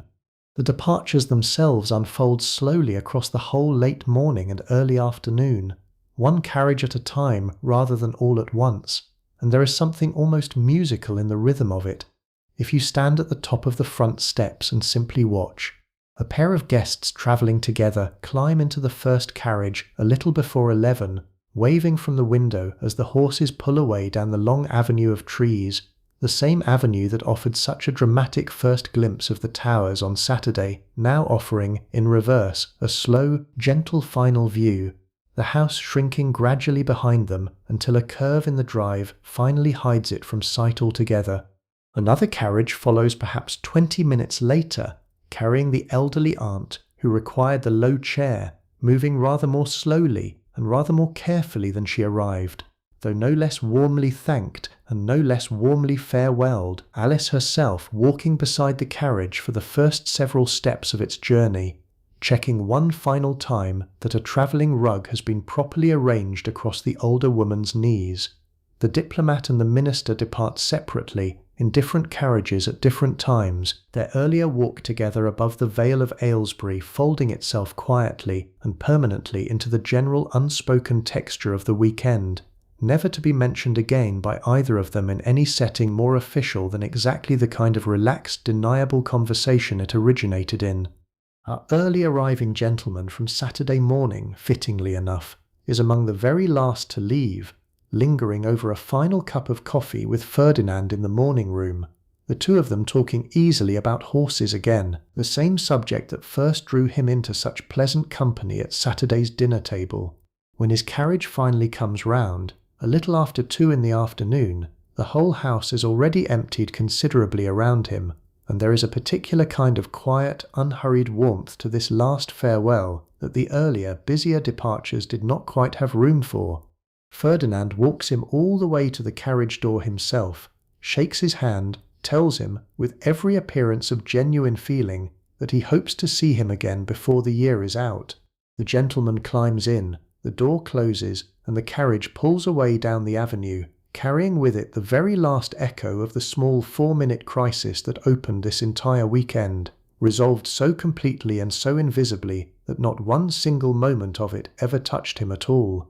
By 3 o'clock the last carriage has gone. The avenue stands empty again, gravel raked smooth by a groom within the hour, as though no wheels had ever passed over it at all, and Waddesdon, for the first time in 3 days, belongs entirely, once more, to the people who actually live here. Inside, though, the work is really only just beginning again, in a mirror image of exactly the preparation we watched unfold on Saturday morning. Housemaids move room to room through the guest wing, stripping beds that will not be slept in again for weeks, gathering sheets and pillowcases into large canvas bundles bound for the laundry, opening windows to air out rooms that carried, until an hour ago, the mingled scent of perfume and candle wax, and another person's brief, temporary occupation. In more than one room, a maid finds some small forgotten object left behind in the flurry of packing, a single glove, a hairpin once, memorably, an entire small leather-bound book of poetry slipped down between the mattress and the headboard, and these forgotten things are gathered carefully, noted, set aside to be returned by post in the following days. Another small, quiet piece of service that most guests never think to thank anyone for, because they never know it happened at all. Down in the pantry, our porcelain man from Saturday morning is at his long table again, and his task today runs in reverse of his first one, checking every single piece that touched the dining table across 2 nights of formal dinner service, counting cups and plates and the delicate gilded dessert service back into their velvet-lined cases, running his magnifying glass over each piece one final time before it goes back into storage until the next weekend calls for it. Not a single item is missing, not a single item is chipped. It is in its own quiet way a small triumph, though nobody besides the man performing this careful count will ever know it happened at all, let alone celebrate it. The butler, meanwhile, works through the wine cellar records with the same careful attention Walter brought to carrying the bottles up on Saturday morning, noting exactly which vintages were opened, how many bottles of each, entering the figures into a ledger that stretches back years, a kind of quiet institutional memory of every gathering this house has ever hosted, written in careful columns nobody outside the household will ever read. In the grey drawing room, the gilt bronze elephant stands exactly where it has stood since Saturday evening's performance, silent now, its little mechanical orchestra folded back into stillness, waiting with the same patient indifference it has waited with for decades, through I do not know how many dozens of these exact same weekends, for the next occasion someone will think to wind its key again. Late in the afternoon, once the worst of the immediate clean-up has settled into its own quieter rhythm, Ferdinand takes a slow walk through the rooms that only hours earlier were full of conversation and music and candlelight, and I think this particular walk, more than anything else we have watched him do across this entire weekend, tells you who he really was underneath all the wealth and all the careful, considered hospitality. He moves without any particular purpose, pausing here and there the way he paused during Saturday's first tour with his guests, except now there is no one beside him to talk to, no polite audience to perform for, just the rooms themselves and whatever quiet thoughts they happen to stir in him.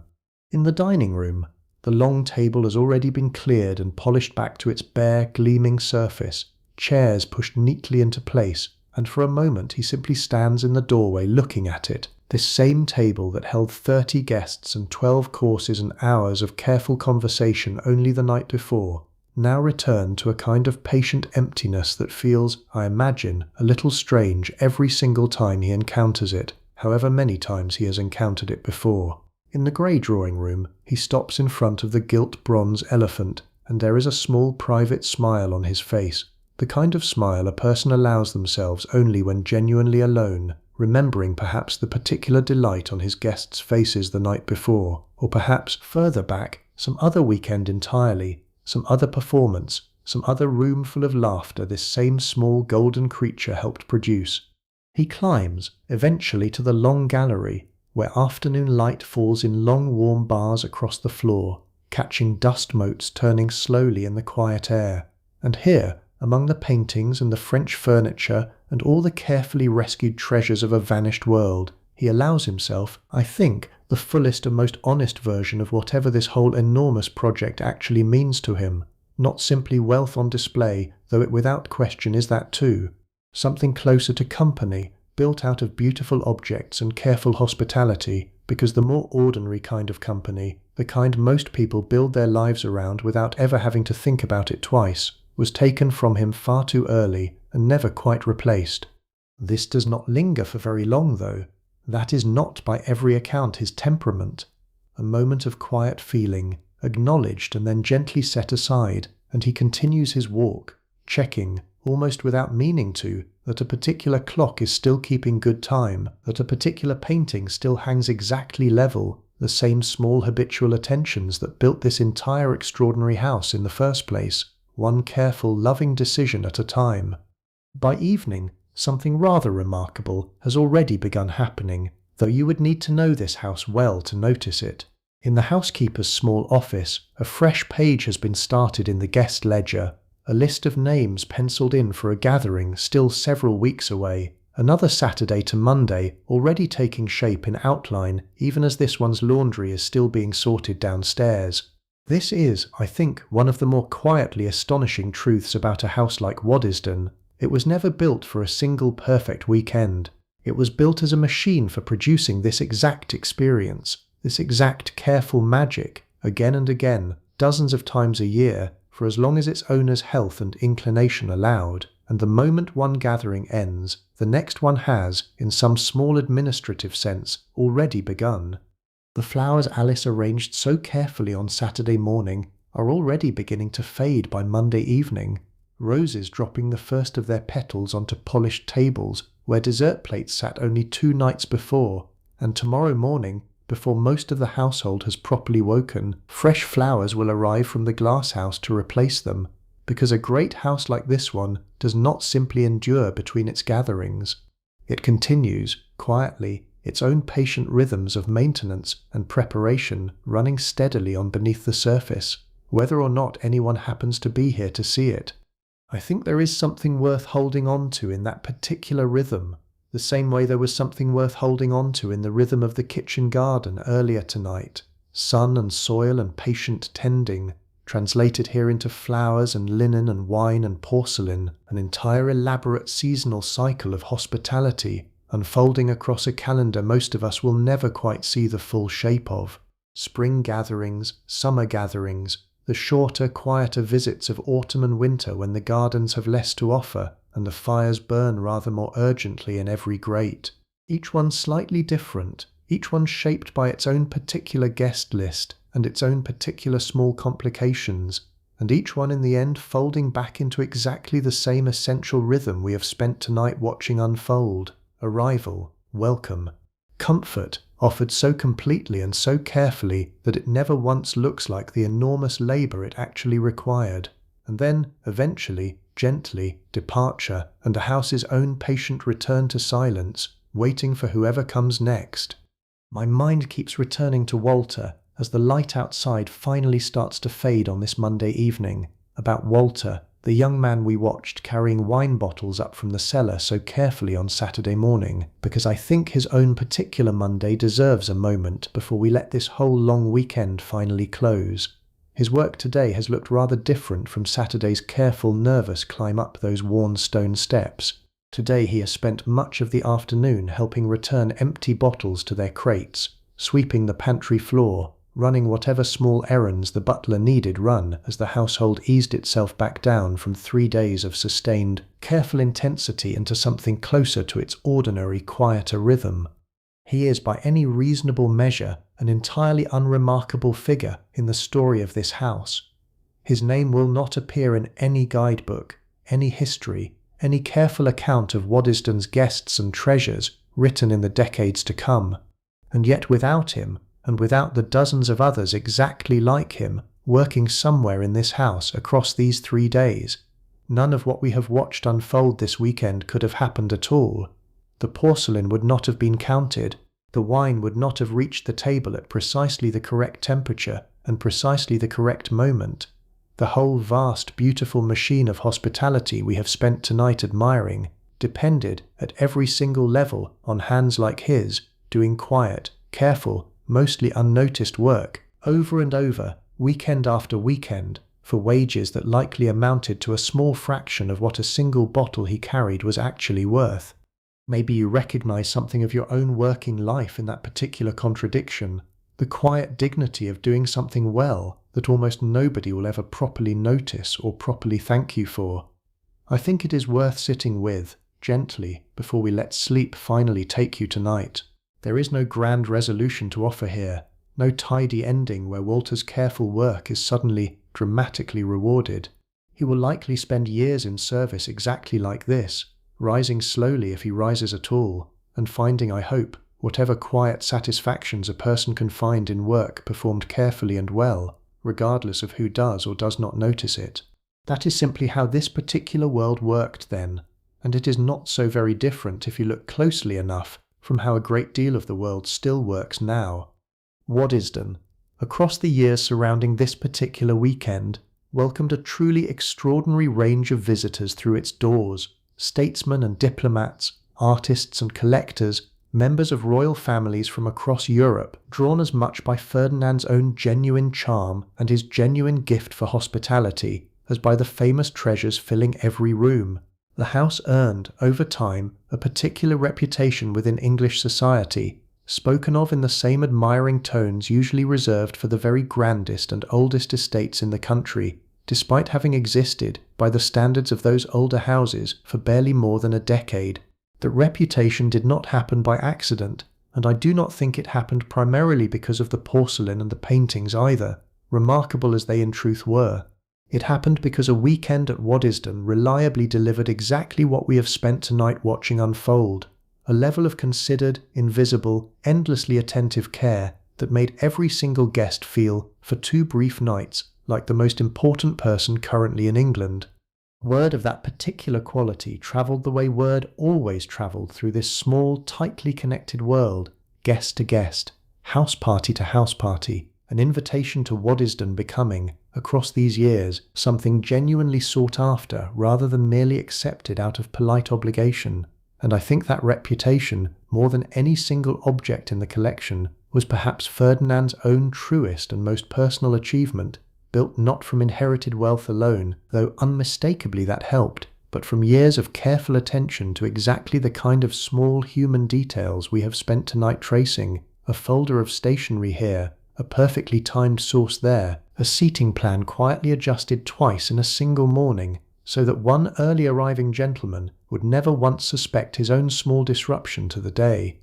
The seasons themselves shaped this rhythm too, in ways worth noticing before we let this particular Monday finally close around us. Spring and early summer, like the weekend we have just spent together, brought the gardens to their fullest and most impressive display, the parterre blazing with colour, the aviary's birds calling through open windows on warm afternoons, walks above the Vale of Aylesbury offering views that stretched for miles under long, pale evening light, autumn gatherings turned indoors rather more, fires lit earlier in the day, the art collection and the long gallery taking on a slightly greater share of the entertaining, guests gathering close around the piano rather than wandering the grounds. Winter parties, smaller and quieter by necessity, carried their own particular charm, snow sometimes dusting the towers in a way that made the whole illusion of a genuine ancient French château feel, for a few brief days, almost entirely convincing, even to guests who knew perfectly well how recently every stone of it had actually been laid. Each of these gatherings, whatever the season, followed roughly the same essential shape we have watched unfold tonight: arrival and welcome and careful, invisible labour sustaining every visible pleasure, 3 days of company and conversation and beauty, and then, always, the quiet return to emptiness that Monday afternoon inevitably brought. I think there is something almost meditative in that repetition, if you let yourself sit with it the way I have been sitting with it tonight. A house built not around a single perfect moment, but around the patient, endlessly repeated practice of creating one, weekend after weekend, for as long as its owner's health and inclination allowed it to continue. Let us slow down here for a moment, because I think we have earned it, and because there are still a few textures of this house worth lingering over before we let it finally rest for the night. Think about the sound of the fountains in the parterre, a soft, constant murmur of water that guests walking the gravel paths on Sunday afternoon would have half stopped noticing after the first hour, the way any pleasant, steady background sound eventually settles into the edges of awareness rather than the centre of it. And yet if you had stopped, really stopped, and closed your eyes beside one of those stone basins, you would have heard something rather intricate underneath that soft murmur, water falling at several slightly different pitches depending on which tier of the fountain it struck, a kind of accidental music that no one at Waddesdon ever specifically designed, and that nonetheless shaped the whole particular atmosphere of a walk through those gardens more than almost anything else present. Think too about the particular quality of light in the long gallery on a late Sunday afternoon, sun coming in low and warm through tall west-facing windows, catching dust motes turning slowly in the air, the way we noticed earlier during Ferdinand's solitary Monday walk, and falling across the gilded frames of paintings in a way that made the gold seem, for an hour or two each afternoon, almost to glow from somewhere inside itself, rather than merely reflect the light striking it. Guests walking through this room at exactly this hour, whether they consciously registered it or not, were experiencing something Ferdinand and his architects had planned, with real deliberate care, orienting the whole room specifically to catch this particular slant of afternoon light at this particular time of year, because beauty of this kind, however natural it might appear, was in fact every bit as carefully engineered as the warming cupboards and the wine cellar and the seating plan. And think about texture for a moment, the way your own hand might move across different surfaces in this house without your mind ever fully registering the journey. The cool, slightly rough stone of the back stairs Walter climbed each morning, the smooth, faintly warm silk of a gown laid out across a bed before dinner, the heavy, slightly nubbled weave of a travelling rug tucked across an elderly guest's knees before her carriage pulled away, the worn, softened leather of a well-used harness strap, oiled and cared for by hands that took genuine pride in exactly that small, repetitive labour. A house like Waddesdon speaks through texture nearly as much as it speaks through sight, if you let yourself notice it that carefully, layer after layer of careful physical sensation stacked quietly beneath every visible moment of the weekend we have spent together tonight. There is a particular smell too, worth mentioning before we move on, one that would have greeted any guest stepping through the front doors on Saturday afternoon, and that lingered faintly through both nights of the gathering.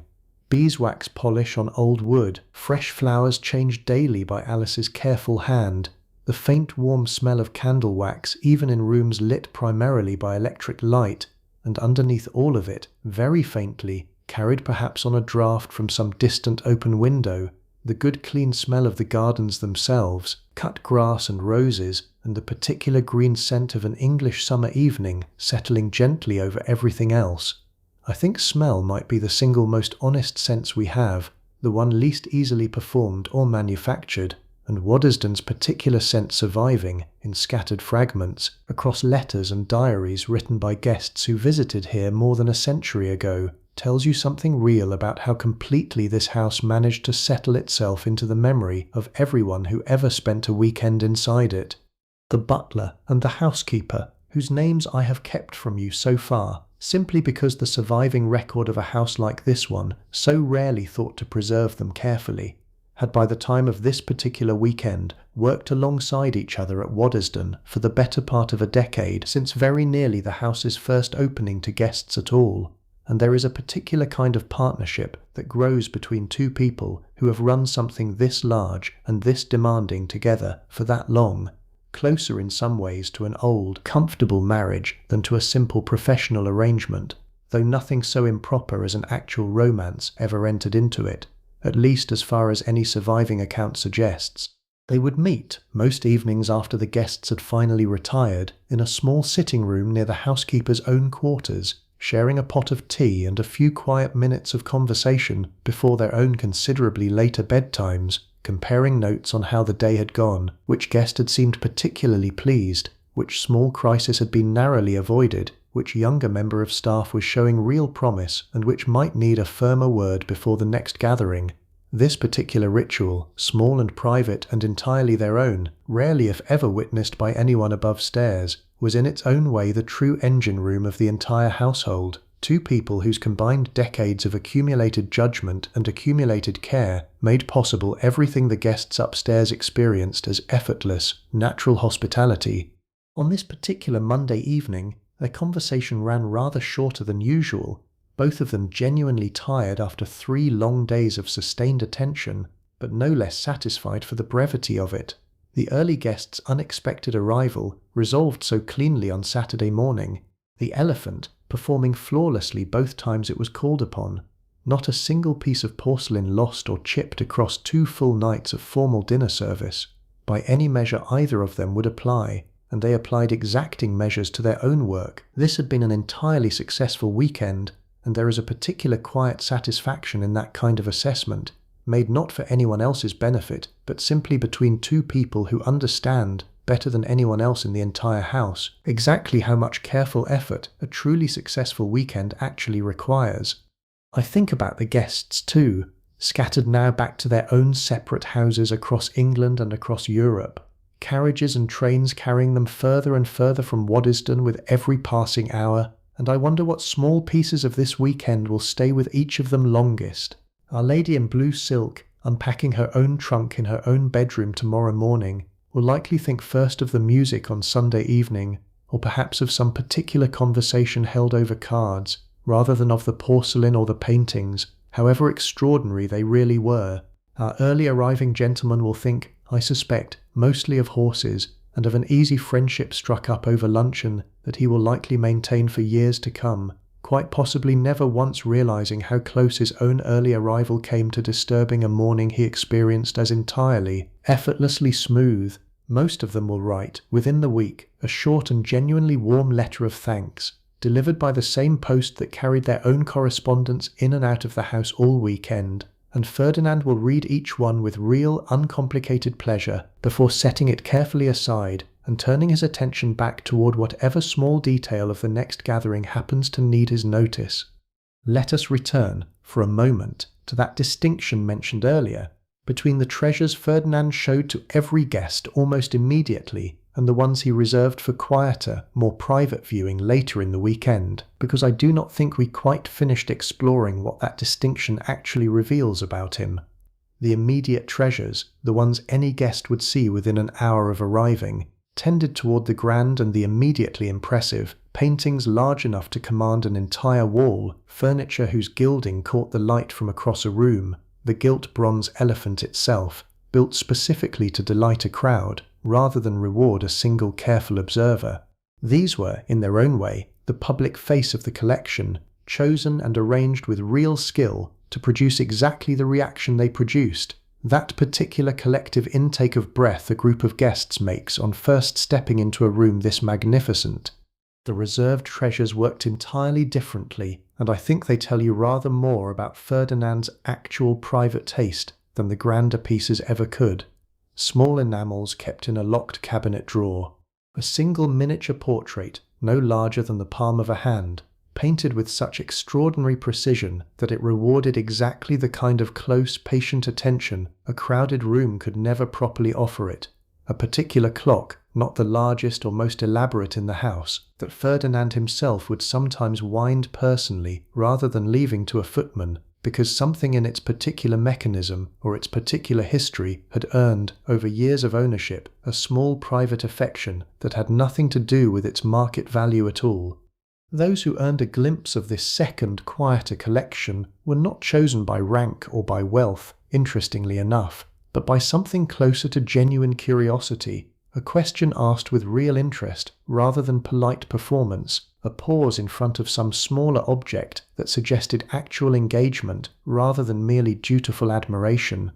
Our early arriving gentleman, as it happens, earned exactly this kind of private moment on Sunday afternoon, when a passing comment about a particular clock's unusual mechanism led Ferdinand to unlock a nearby drawer and show him, briefly and with evident pleasure, two related pieces most guests this weekend never once saw at all. It is a small thing, easy to miss entirely if you were not watching for it, and yet I think it captures something true about the whole particular character of hospitality at Waddesdon, generous and impressive to everyone equally at the surface level, and quietly, selectively, even more generous still to anyone who took the trouble to look a little closer. If you could see behind the walls of Waddesdon the way an architect's drawing might show you, stripped of its French panelling and its silk wall coverings, you would find, running through the entire building like a second skeleton hidden inside the first, a whole separate network of narrow corridors and service stairs, connecting kitchen to pantry, pantry to dining room,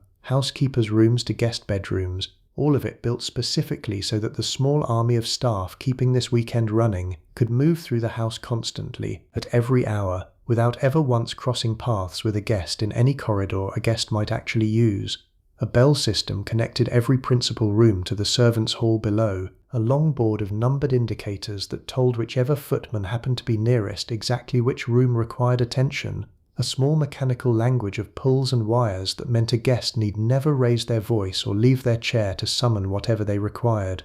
This hidden architecture is in its own way every bit as impressive as the visible one, though it received none of the same care and decoration. Bare plaster where the principal rooms wore silk, narrow undecorated stairs where the grand staircase curved wide and gracious beneath its own painted ceiling. And I think that contrast is worth sitting with for a moment, because it captures something essential about what a house like this one actually was, underneath all its French towers and borrowed history. Not simply a beautiful building, but a beautiful building wrapped entirely around an invisible working one. Two structures occupying the exact same footprint, serving two entirely different populations, each one nearly invisible to the other for the whole length of an ordinary weekend.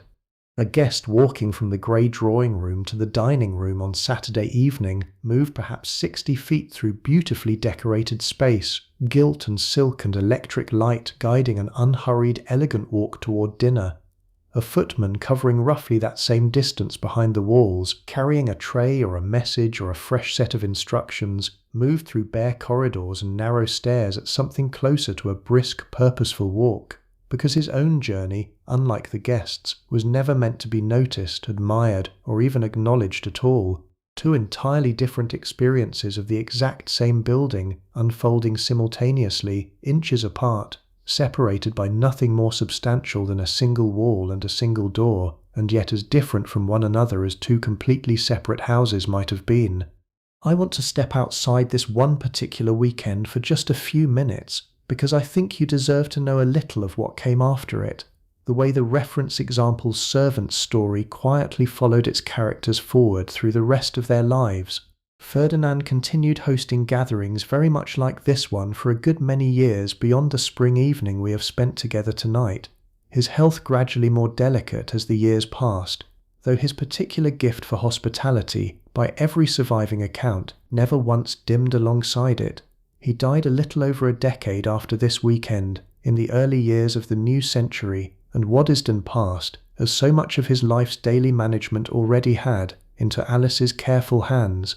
She continued the house very much in his spirit for the remainder of her own long life, maintaining the gardens with the same exacting attention she had always brought to them, keeping the collection intact and cared for, hosting her own gatherings with a quieter but no less genuine warmth than her brother had brought to his. When she herself died, considerably later, in the years following the First Great War that reshaped so much of the world this house had been built to entertain, Waddesdon passed onward again within the wider family, and eventually, in the second half of the 20th century, into the care of the National Trust, opened for the first time to visitors who could never have dreamed of an actual invitation to a Rothschild house party, allowed simply to walk the same rooms, admire the same porcelain, stand in the same grey drawing room where a gilt bronze elephant still performs, on occasion, for entirely different crowds than the one we watched it delight tonight.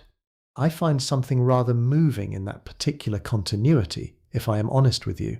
The same rooms, the same treasures, the same particular quality of afternoon light in the long gallery, still there, still cared for, still capable of producing something like the same quiet wonder in anyone who happens to walk through them. Even now, well over a century after the weekend we have spent together tonight actually took place. The guests are long gone, Ferdinand and Alice themselves are long gone, Walter and a porcelain man, and a housekeeper and a butler who shared their quiet tea each evening, all of them gone too, their names mostly lost to exactly the kind of careless historical forgetting we noticed earlier tonight. The family remembered, the household that made the family's world possible, remembered rather less completely, if at all. And yet the house remains, patient and solid on its hilltop above the Vale of Aylesbury, still holding, in its walls and its gardens and its carefully rescued French treasures, some faint residual trace of every single gathering it ever hosted, every arrival, every dinner, every quiet Monday departure. I think that is, in its own way, a kind of gentle immortality, not the loud permanent kind carved into stone lintels, but something softer and perhaps more honest, a place that continues simply because enough people, across enough generations, cared enough to keep it standing. I want to introduce you to one more person before we let this house finally rest, because I think his particular Saturday deserves a place in this story too, even though we have not properly met him until now. A young footman, let us say 19 or 20, newly promoted from a lower position only a few months before this particular weekend, still learning the exact choreography of formal dinner service well enough that his hands, if you watched closely, carried a faint residual nervousness beneath their otherwise careful, practiced movements. Maybe he grew up in a village not far from the estate, the son of a farm labourer, taken into service here as a boy of 14, and worked steadily upward since, through hallboy and under footman, to this, his very first proper formal dinner carrying dishes at the senior level rather than merely clearing them away afterward. Maybe he lay awake the night before this weekend began, running the sequence of service through his mind again and again the way you might rehearse something important the night before it actually happens, unable to quite settle into sleep despite knowing perfectly well how early the coming morning would demand he rise.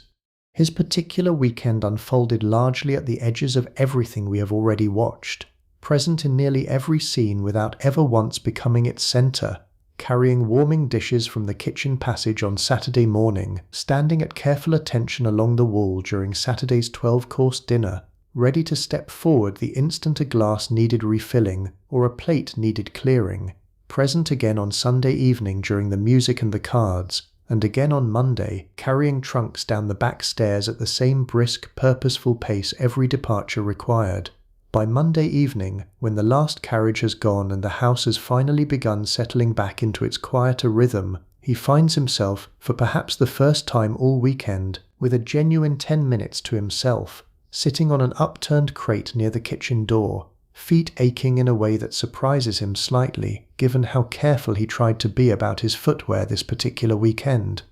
And here is the small, quiet, emotional paradox worth sitting with, the kind our whole story tonight keeps circling back toward in one form or another. This exhausted young man, aching feet and all, spent the last 3 days at the absolute physical and social centre of one of the most extraordinary displays of wealth and hospitality in the entire county, present for conversations between diplomats, present for a genuine Sèvres porcelain desk worth more than his entire family's farm, present, close enough to touch, for treasures that most people in England will never once see in their whole lives, and none of it, not one single object or conversation, belonged to him in any sense at all, beyond the careful, skilled labour of delivering it flawlessly to someone else's evening. He will go home eventually, years from now, to whatever quieter life service in a house like this one eventually allows him, carrying with him not the treasures themselves but simply the memory of having once stood close enough to touch them, night after night, weekend after weekend, for as long as his own strength and his own patient competence allowed him to keep climbing those narrow back stairs.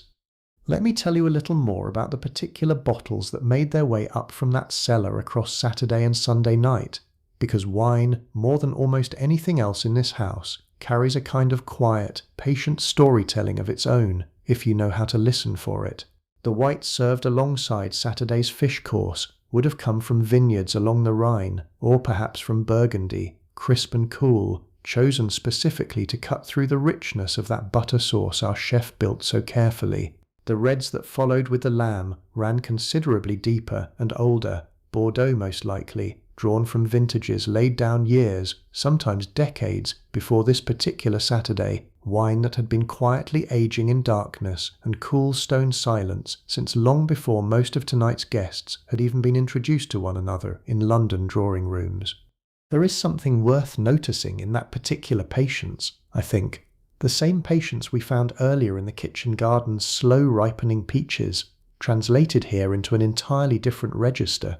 A bottle of claret opened at Saturday's dinner table might have been laid down in that very cellar 15 or 20 years before this weekend, waiting through decades of quiet darkness for exactly this one evening, this one particular saddle of lamb, this one particular gathering of guests, before finally, briefly fulfilling the entire purpose of its long patient wait. The butler, uncorking it earlier that evening and allowing it to breathe before service, understood this timeline intimately, judging by instinct and long experience exactly how many hours a bottle of this particular age needed before it would show its fullest, most generous character at the table. Champagne closed the meal, as it so often did at gatherings of this kind, poured alongside dessert and again afterward in the drawing-room, while guests gathered around the gilt bronze elephant, its particular effervescent lightness offering exactly the right note of celebration after the deeper, more serious reds that carried the meal's main courses.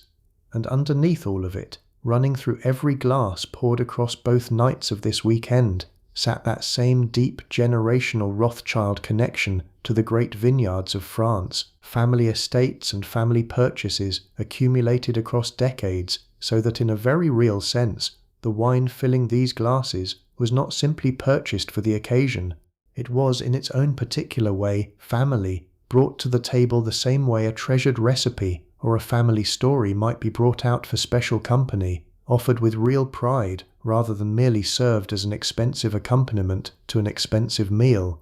Each bedroom at Waddesdon carried its own particular character, and I think it is worth walking through a few of them properly before we let this house finally settle into its rest, because a house this large was never simply a collection of identical guest rooms waiting to be filled. One, tucked into a corner tower with windows on two sides, caught the morning light so completely that housemaids joked quietly among themselves about which particular guests always requested it a second time, drawn back by nothing more complicated than the particular pleasure of waking early to that flood of golden light across pale walls. Another, larger and grander, done out in deep blue silk that guests occasionally remarked made the whole room feel, by candlelight, almost like standing inside a jewel box, was traditionally reserved for the most senior or most honoured guest of any given weekend, a small unspoken piece of the house's own careful, invisible hierarchy expressed entirely through wallpaper and the particular weight of the curtains. A third room, smaller and quieter, tucked along a corridor that received rather less traffic than the grander bedrooms nearer the main staircase, became over the years an informal favourite among Ferdinand's closest and most frequent visitors, not because of any particular grandeur, but because of a specific armchair positioned beside its window, deep and comfortable in a way that made it, by every account, one of the most genuinely restful spots in the entire house. Alice knew this preference well, and guests who returned to Waddesdon often enough eventually found themselves quietly, consistently assigned to whichever room best suited their own particular habits and pleasures, a small private map of preferences held entirely in her memory and consulted, invisibly, every single time a new guest list needed arranging. Our lady in blue silk, across both nights of this particular weekend, slept in a room done in soft green, chosen for her though she never knew it, partly because the colour was thought to particularly flatter her own colouring, and partly because its position, a little further from the bachelor's wing than some of the other guest rooms, suited the quieter, more private evenings Alice had correctly guessed she would prefer over the louder, later gatherings favoured by some of the younger unmarried guests. Every single one of these small, careful decisions, room assignments included, folded itself into the same invisible architecture of care we have spent this whole night tracing, decisions made weeks in advance, adjusted at the last moment when circumstances required it, all of it entirely unnoticed by the very people it was designed to comfort. Alice's particular relationship with the flowers filling this house across the whole weekend deserves a slightly closer look too, because I do not think we quite did it justice earlier. Late spring, the particular season this gathering fell within, offered her a rich and specific palette to work with, and she moved through it with the same exacting, patient eye she brought to every other part of the estate. Roses formed the backbone of nearly every arrangement, cut early in the morning while the dew still clung to them, carried into the house in shallow baskets before the day's heat could cause them to wilt even slightly, their particular fragrance filling rooms like the grey drawing-room and the long gallery with a soft, layered sweetness that guests noticed, even if they rarely paused to identify its exact source. Alongside the roses, sweet peas climbed in delicate arrangements near several of the guest bedroom windows, their fragrance considerably lighter and more fleeting, chosen specifically for rooms where a heavier scent might have overwhelmed a guest trying to sleep. Peonies, blooming only briefly each year in a narrow window of a few precious weeks, made a special appearance on the main dinner table both nights of this particular weekend, their full, generous blooms chosen deliberately to coincide with exactly this gathering, because Alice had, by this point in her long stewardship of the gardens, learnt to plan her guest lists and her planting schedules with an eye toward exactly this kind of careful seasonal choreography. The aviary itself held its own particular botanical care too. Tropical plantings arranged around the birds to create something closer to a genuine habitat than a simple ornamental cage, and the birds themselves, brightly coloured pheasants and parrots and smaller songbirds gathered from various corners of the world, called and rustled through their enclosure with a constant cheerful background noise that guests strolling nearby on Sunday afternoon found, almost universally, one of the most delightful and unexpected pleasures of the entire visit. Alice could name every single species housed there, their particular origins, their particular feeding requirements, the small individual personalities she had come to recognize across years of daily visits, and there is something rather lovely, I think, in picturing this same woman who could command an entire household's careful preparation for 30 arriving guests, also kneeling, quite happily, beside a low enclosure wall, offering a particular favourite bird a small treat from her own open palm, entirely unwatched, entirely for her own private pleasure rather than anyone else's. There is one more room I want to walk you through before we let this house rest, because we have spent so much of tonight in the grand public spaces and the working corridors behind them, and I do not think we have properly stood inside the bachelor's wing itself, beyond the cigar smoke and the franker political talk we mentioned in passing earlier. It sat, quite deliberately, at one remove from the main body of the house, connected by its own corridor, its own staircase, its own particular atmosphere that shifted noticeably the moment you crossed into it, where the main house wore silk and gilt and the careful considered femininity of Alice's flower arrangements.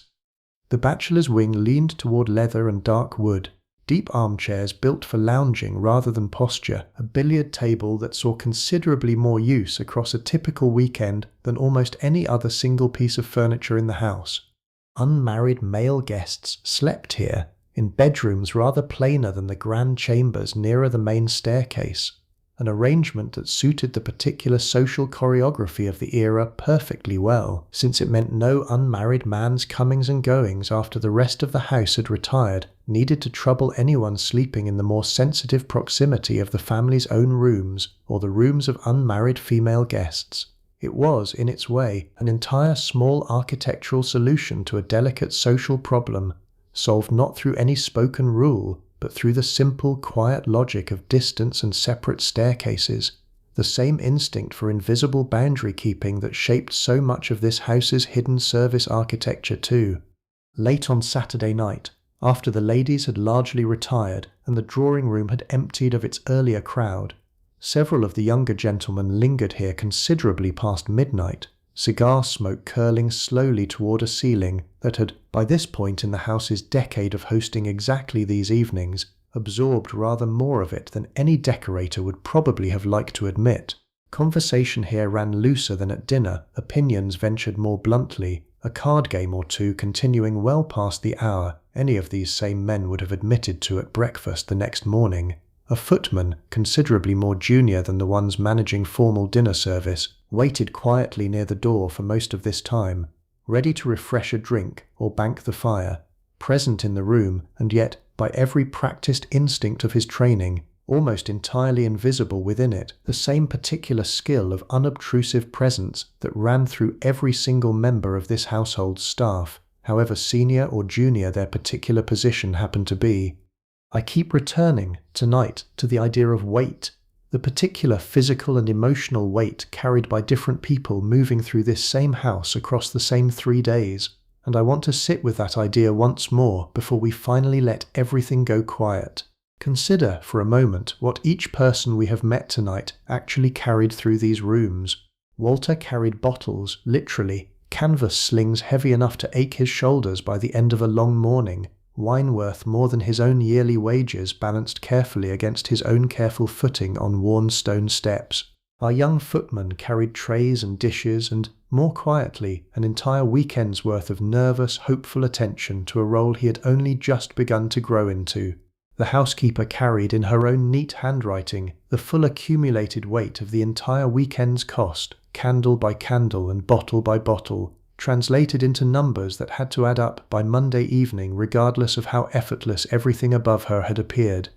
Alice carried something harder to name precisely, a kind of constant, distributed vigilance that touched nearly every corner of the house at once. Flowers and bedrooms and seating plans, and the particular emotional temperature of 30 different guests, all of it held simultaneously in a single attentive mind for 3 full days without any visible sign of strain. Ferdinand, for all his wealth and all his genuine warmth, carried his own particular weight too, quieter and less visible than any of the others, a private grief transformed, slowly and deliberately, into an entire architecture of hospitality, so that a house built in part from loss became, paradoxically, one of the most joyful and generous places in the entire English countryside. And our lady in blue silk, and our early arriving gentleman, and every other guest who passed through these doors across this particular weekend, carried something lighter, and yet not entirely without its own weight either, the accumulated social performance of an entire class of people whose comfort depended on never quite having to think too hard about who made that comfort possible. I do not think that lightness makes them villains in this story, any more than the household's labour makes them saints. It simply makes them exactly what they were, ordinary people moving through an extraordinary setting, each one carrying whatever particular weight their own position in this careful layered world happened to place on their shoulders, all of it balanced, somehow, into the single smooth, effortless-looking weekend we have spent tonight watching unfold together. Sunday morning very nearly did not offer the gardens at all, and I think this small gentle complication deserves its own moment before we move toward this story's close, because it shows the household's quiet competence in an entirely different register than the early arrival did on Saturday. Clouds gathered heavily over the Vale of Aylesbury shortly after breakfast, the particular grey, low-hanging kind that experienced English gardeners and coachmen alike could read, from long practice, as genuine threat rather than passing shadow, and for perhaps 20 minutes it seemed entirely possible that the whole planned morning of garden walks and aviary visits would need to be abandoned in favour of an indoor alternative nobody had properly prepared.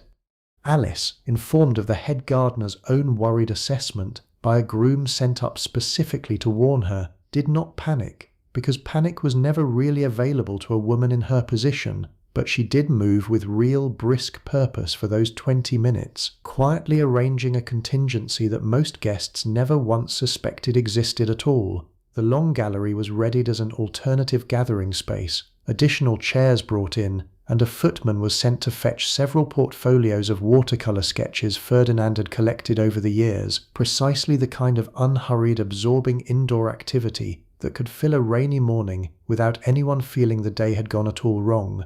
As it happened, the clouds broke apart almost as quickly as they had gathered, sunlight returning by 10:30 with the particular clean, washed brightness that often follows a near miss with rain in early summer, and the garden walks proceeded very nearly on schedule after all, only slightly delayed, the gravel paths a little damp underfoot, in a way that gave the whole morning an even fresher, greener fragrance than it might otherwise have carried. Guests strolling toward the aviary an hour later than originally planned had no idea any contingency had ever been prepared at all, no idea that a footman had spent 20 tense minutes gathering watercolour portfolios that were in the end never actually needed. I think this small non-event, this crisis so thoroughly avoided that it left almost no trace at all, tells you something worth holding on to about the particular skill running through this entire household. Not simply the ability to solve problems once they arrived, impressive as that quite plainly was with Saturday's early guest, but the deeper, quieter skill of preparing so thoroughly for problems that might arrive that most of them, in the end, never really needed solving at all. That is perhaps the truest and most invisible luxury this house ever offered anyone, guest or host alike, not merely comfort, but the complete unshakable confidence that whatever happened, someone here had already quietly planned for it. Let me tell you about one particular woven wall hanging, tucked into a quieter corner of the house that most Saturday guests walked past without a second glance, because I think it holds a story worth pausing over before we finally let this weekend close. Woven more than a century before Waddesdon itself was ever built, in workshops that had produced hangings for some of the grandest rooms in pre-revolutionary France, it depicted a hunting scene, riders and hounds moving through a stylized forest rendered in threads that had faded, over the decades, into soft muted greens and golds considerably gentler than whatever brilliant original colours the weavers first intended. Like so much of the furniture we admired earlier, it had been scattered by the same revolutionary upheaval that sent so many treasures of the old French court out into an uncertain, wandering existence, passing through at least 3 or 4 different owners across nearly a century before Ferdinand's own agents finally tracked it down and brought it home to this newly built hilltop house. Ferdinand himself, guests who knew him well would tell you, held a particular fondness for objects with exactly this kind of wandering history, pieces that had survived war and revolution and decades of uncertain ownership before finally arriving somewhere safe and permanent. There was something in that survival, I think, that spoke to him rather personally, though he was never a man given to stating such connections plainly out loud. A beautiful thing, lost and scattered and finally gathered home again, rebuilt into a stable, protected life after decades of uncertainty. It is not difficult to imagine why a man who had built his own entire elaborate world in the aftermath of a personal loss might feel a particular quiet kinship with objects that had survived losses of their own. The clocks scattered throughout the house carried a similar quality, dozens of them, French mostly, some quite elaborate with moving figures not unlike the gilt bronze elephant's own hidden orchestra. Others simple and precise, valued more for the quality of their mechanism than for any decorative flourish. Ferdinand maintained a genuine, hands-on fascination with these mechanical objects that went well beyond simple collecting, understanding their inner workings with real technical curiosity, occasionally opening a case himself to examine a particular mechanism rather than summoning a specialist to do it for him. It is a small detail, easy to overlook amid the grander story of porcelain and paintings, and yet I think it tells you something true about him. However enormous his wealth, however grand his house, there remained in him something of the genuine enthusiast, a man who loved the actual clever workings of a beautiful thing every bit as much as its impressive surface. I think it is worth stepping back, just once more, to consider how this whole extraordinary weekend touched the wider world beyond the house's own walls, because Waddesdon never existed in complete isolation from the village and the countryside surrounding it, however self-contained its towers and terraces might have appeared from a distance. The estate employed, across its gardens and its farms and its stables, a good many more people than the household staff alone, labourers and tenant farmers whose own livelihoods were bound up, in one way or another, with the Rothschild family's presence on this hill. A weekend like this one, with its French chef brought down from London and its extra waiting staff hired for 2 nights of formal service, sent small ripples of extra income out into the surrounding community too. A local tradesman supplying additional provisions, a village family whose daughter found temporary work helping the overwhelmed laundry during the busiest gatherings of the summer season. Ferdinand's relationship with this wider community, by most surviving accounts, carried the same genuine warmth he brought to his relationships with the guests we have spent tonight watching him entertain, though necessarily expressed through rather different means: support for local institutions, a genuine interest in the welfare of families whose own lives had become entangled with the estate's fortunes across the years since building began. This was not, it is worth saying plainly, a simple or an equal relationship. The enormous gulf between a Rothschild's wealth and a local labourer's own circumstances remaining exactly as vast and as real as you would expect it to be, but it was not, either, a relationship built entirely on distance and indifference, and I think that particular complexity, neither simple exploitation nor simple benevolence, but some genuinely tangled combination of both, deserves a place in this story too, however briefly, before we let the whole weekend finally settle into its rest. The village itself, small and largely unchanged by the enormous transformation happening on the hill above it, continued its own steady rhythms throughout this particular weekend, largely undisturbed, church bells ringing Sunday morning for the small group of guests and villagers who gathered together in the same old parish church we mentioned earlier, market day proceeding on its own unrelated schedule, life continuing in its ordinary latal shape, even as, up at the great house, 30 of the most privileged people in England spent 3 days moving through rooms filled with treasures most villagers below would never once glimpse in their entire lives. There is a particular rhythm running underneath this entire weekend that I think is worth naming plainly before we let it finally close around you, because I suspect it is part of why a story like this one settles so easily into the quiet, unhurried register we need right now. Every single day we have spent together tonight followed almost exactly the same underlying shape: waking, gradual gathering, a long stretch of careful activity building toward its own particular evening climax, and then, always, a slow, gentle unwinding back down into rest. Saturday built toward that first grand dinner and the elephant's performance afterward. Sunday built toward its quieter, gentler evening of music and cards. Even Monday, in its own different way, built toward the final departure and the house's long exhale back into silence. That rhythm is, I think, older and more universal than any particular house or any particular century. It is the rhythm of a body moving through a day, energy gathering and spending and finally settling, the same shape your own day has likely followed today, whatever far less elaborate form it happened to take. Waking, gathering yourself toward whatever your own day required of you. A climax of activity, however large or small. And then, eventually, this exact moment, this slow unwinding toward rest that brought you here tonight, listening to a story about a house and a weekend more than a century gone, in the dark, with your own body finally settling the way every single person in Waddesdon's story settled at the end of their own particular day.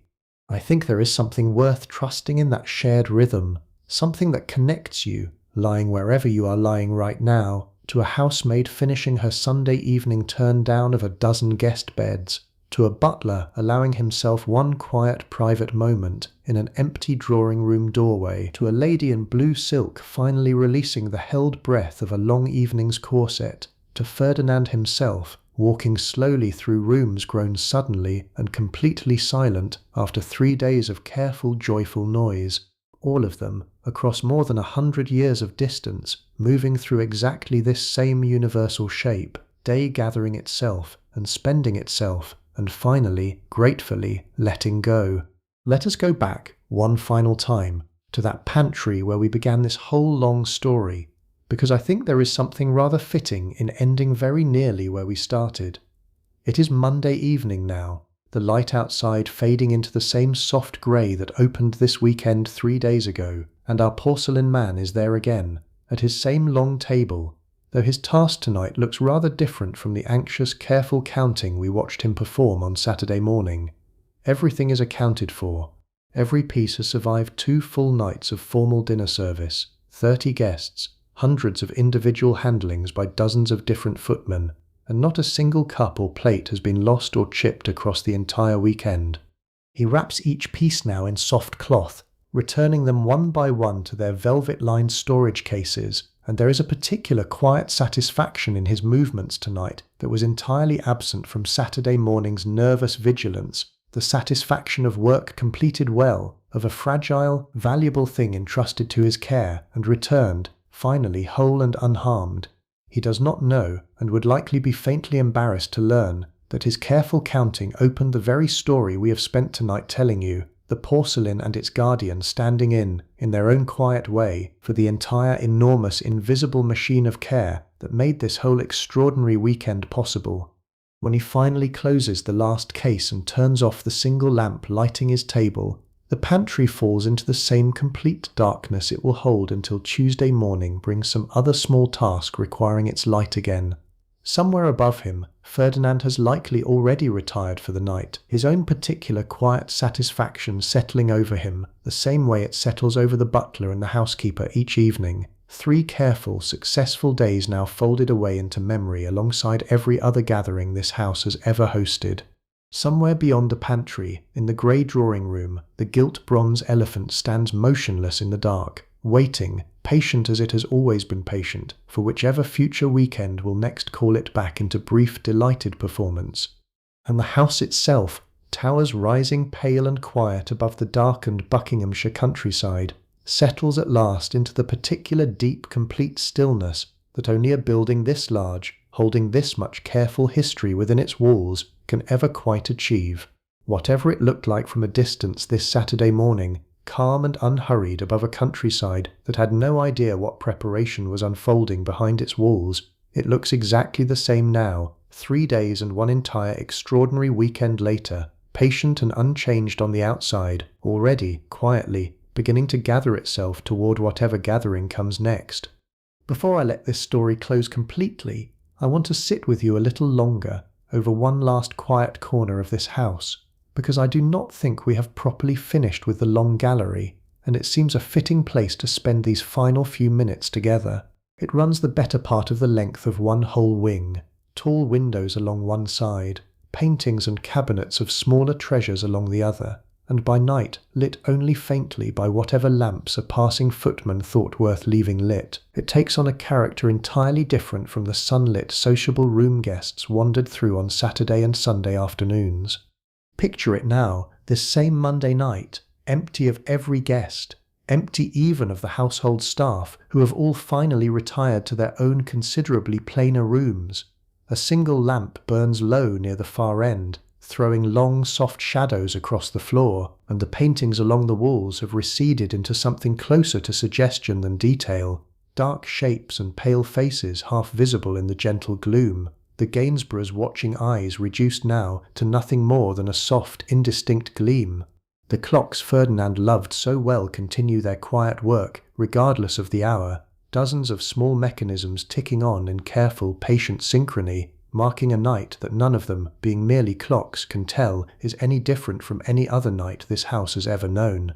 If you stood here now, in this particular silence, you would hear very little beyond those clocks and, very faintly, the settling creak of old stone and older timber that every large house makes as its temperature shifts through the cooling night. No voices, no footsteps, no distant murmur of fountains, which have themselves been shut off for the night by a gardener who checked them dutifully on his own final round before bed. Just this long, dim room, holding 100 years of rescued French treasure in complete, undisturbed quiet, waiting the way it has waited every single night since this house was first opened, for whatever tomorrow, or whatever the next gathering weeks from now, will eventually bring back through its doors. I find this particular image, the long gallery empty and dim and entirely at peace, more moving somehow than almost anything else we encountered across the whole busy, glittering weekend. Not because it is sad, though there is perhaps some faint edge of melancholy in any beautiful room standing empty, but because it feels, more than the crowded drawing room or the candle-lit dinner table ever quite managed to, like the house's own truest and most honest self, patient, quiet, content simply to exist and to hold its careful treasures safely through the dark, asking nothing from anyone, needing no audience at all, to simply be exactly what it is. That is, I think, rather a good note to carry with you into your own rest tonight. You do not need an audience either, not right now. You do not need to perform effortlessness the way Our Lady in Blue Silk performed it, or manage a household's invisible machinery the way Alice managed hers. You can simply be quiet, the way this room is quiet, patient and unhurried and entirely at peace, treasures of your own held safely through the dark, waiting for whatever tomorrow eventually brings, without needing to hold anything at all beyond this one soft, settled, undisturbed moment. There is one small habit of Ferdinand's own, worth mentioning before we finally close, that I think captures something true about the whole particular character of this house better than almost anything else we have discussed tonight. Most evenings, whether a house party filled the building, or whether he sat entirely alone, he made a final short walk through a handful of his favourite rooms before retiring, not the full patient circuit we watched him make on Monday afternoon, but a shorter, more habitual version of the same instinct, checking, almost unconsciously by this point in his life, that a particular painting hung level, that a particular clock still kept good time, that a favourite small treasure sat exactly where he had last left it.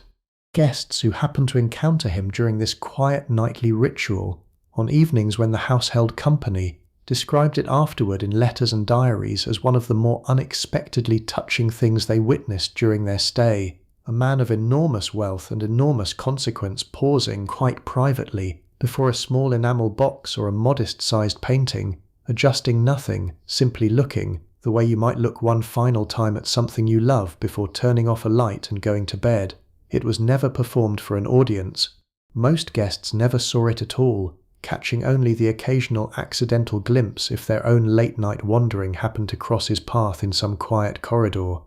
I think that small, private, entirely unwitnessed ritual tells you something honest about who Ferdinand actually was, underneath every grand dinner and every carefully orchestrated weekend we have spent tonight exploring together. Not simply a host performing generosity for an appreciative audience, though he was beyond question a gifted and genuine host in exactly that sense too, but also quietly, privately, every single night, a man checking on the things he loved, making sure they were safe, making sure they were exactly where they belonged, before allowing himself finally to rest. There is something in that habit, repeated night after night for years, without any witness at all beyond the house itself, that feels like the truest version of everything we have spent tonight trying to understand about this place. Not the grandeur, the care underneath it. Quiet, constant, entirely unwitnessed, and exactly as real as anything Waddesdon's more famous, more visible treasures ever managed to be.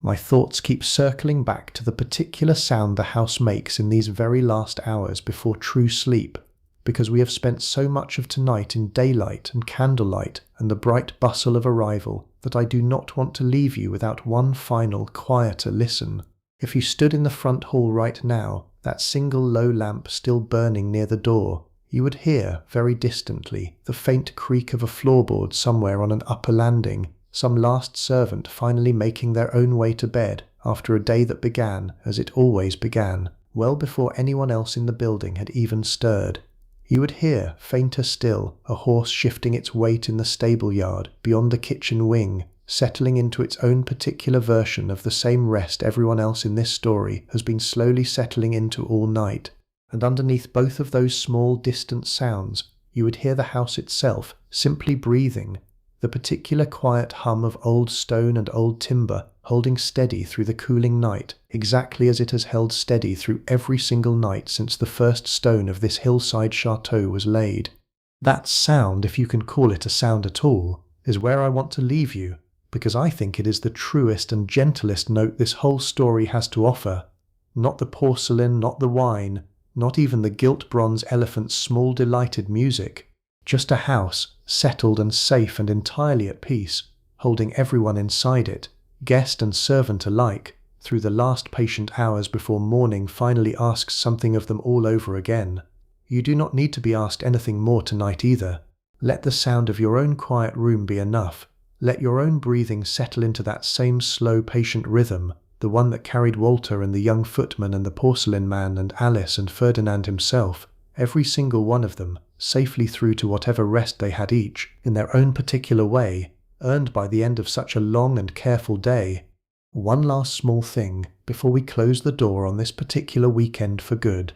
Somewhere in the servants' hall, on a shelf near the housekeeper's own small office, sits a plain leather-bound ledger, unremarkable to look at, filled across its pages with exactly the kind of careful, patient record-keeping we have watched unfold all throughout tonight's story. Names of guests, dates of visits, small private notes on preferences and habits that made each returning guest feel, every single time, as though the house had simply remembered them out of pure natural affection. That ledger will still be sitting on that same shelf tomorrow morning, and the morning after that, and for years to come, quietly accumulating its own patient record of gathering after gathering, long after every single person who spent this particular weekend inside these walls has themselves become nothing more than a name in careful handwriting, waiting patiently for whoever, generations from now, might ever think to open its pages and wonder who these people actually were.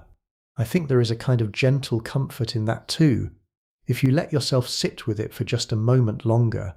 Nothing we do, however small, however unwitnessed, entirely disappears. A weekend ends, A gathering scatters back out into the wider world, but something of it remains, folded quietly into a ledger, into a house, into the particular patient shape of a story like this one, waiting to be told again, softly, to someone else entirely, on some other quiet night, in some other unfamiliar room, long after the porcelain has been counted and the wine recorded, and every single carriage has finally disappeared down that long, quiet avenue of trees.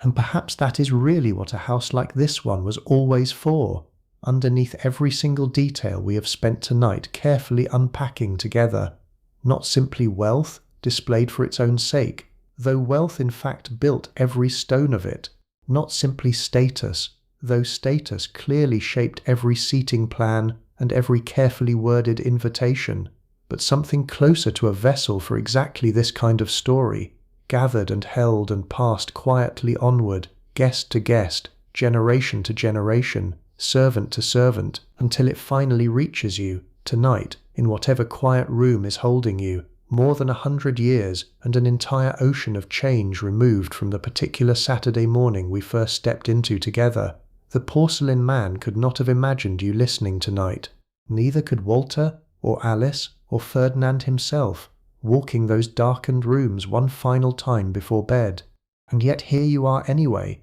carrying some small part of their careful, patient weekend forward with you into your own rest, which feels, if you think about it for even a moment longer, like its own particular kind of quiet, unlikely magic. Somewhere, right now, in whatever hour has actually carried you into this story, a real house very much like this one still stands on that same hillside, open most days to visitors who walk its rooms with cameras rather than calling cards, admiring the very same porcelain, the very same gilt bronze elephant, the very same soft golden light falling across the very same long gallery floor late on a summer afternoon. They will not know, most of them, about Walter, or the porcelain man, or the young footman with his aching feet and his careful, nervous pride. Those particular people belong now only to nights like this one, told softly, gently to whoever happens to be listening, kept alive in exactly the way this whole story has kept them alive for you tonight. That, I think, is a fair enough kind of immortality for anyone to hope for, ordinary and grand alike, to be remembered, even briefly, even only once, by someone drifting gently toward their own well-earned rest.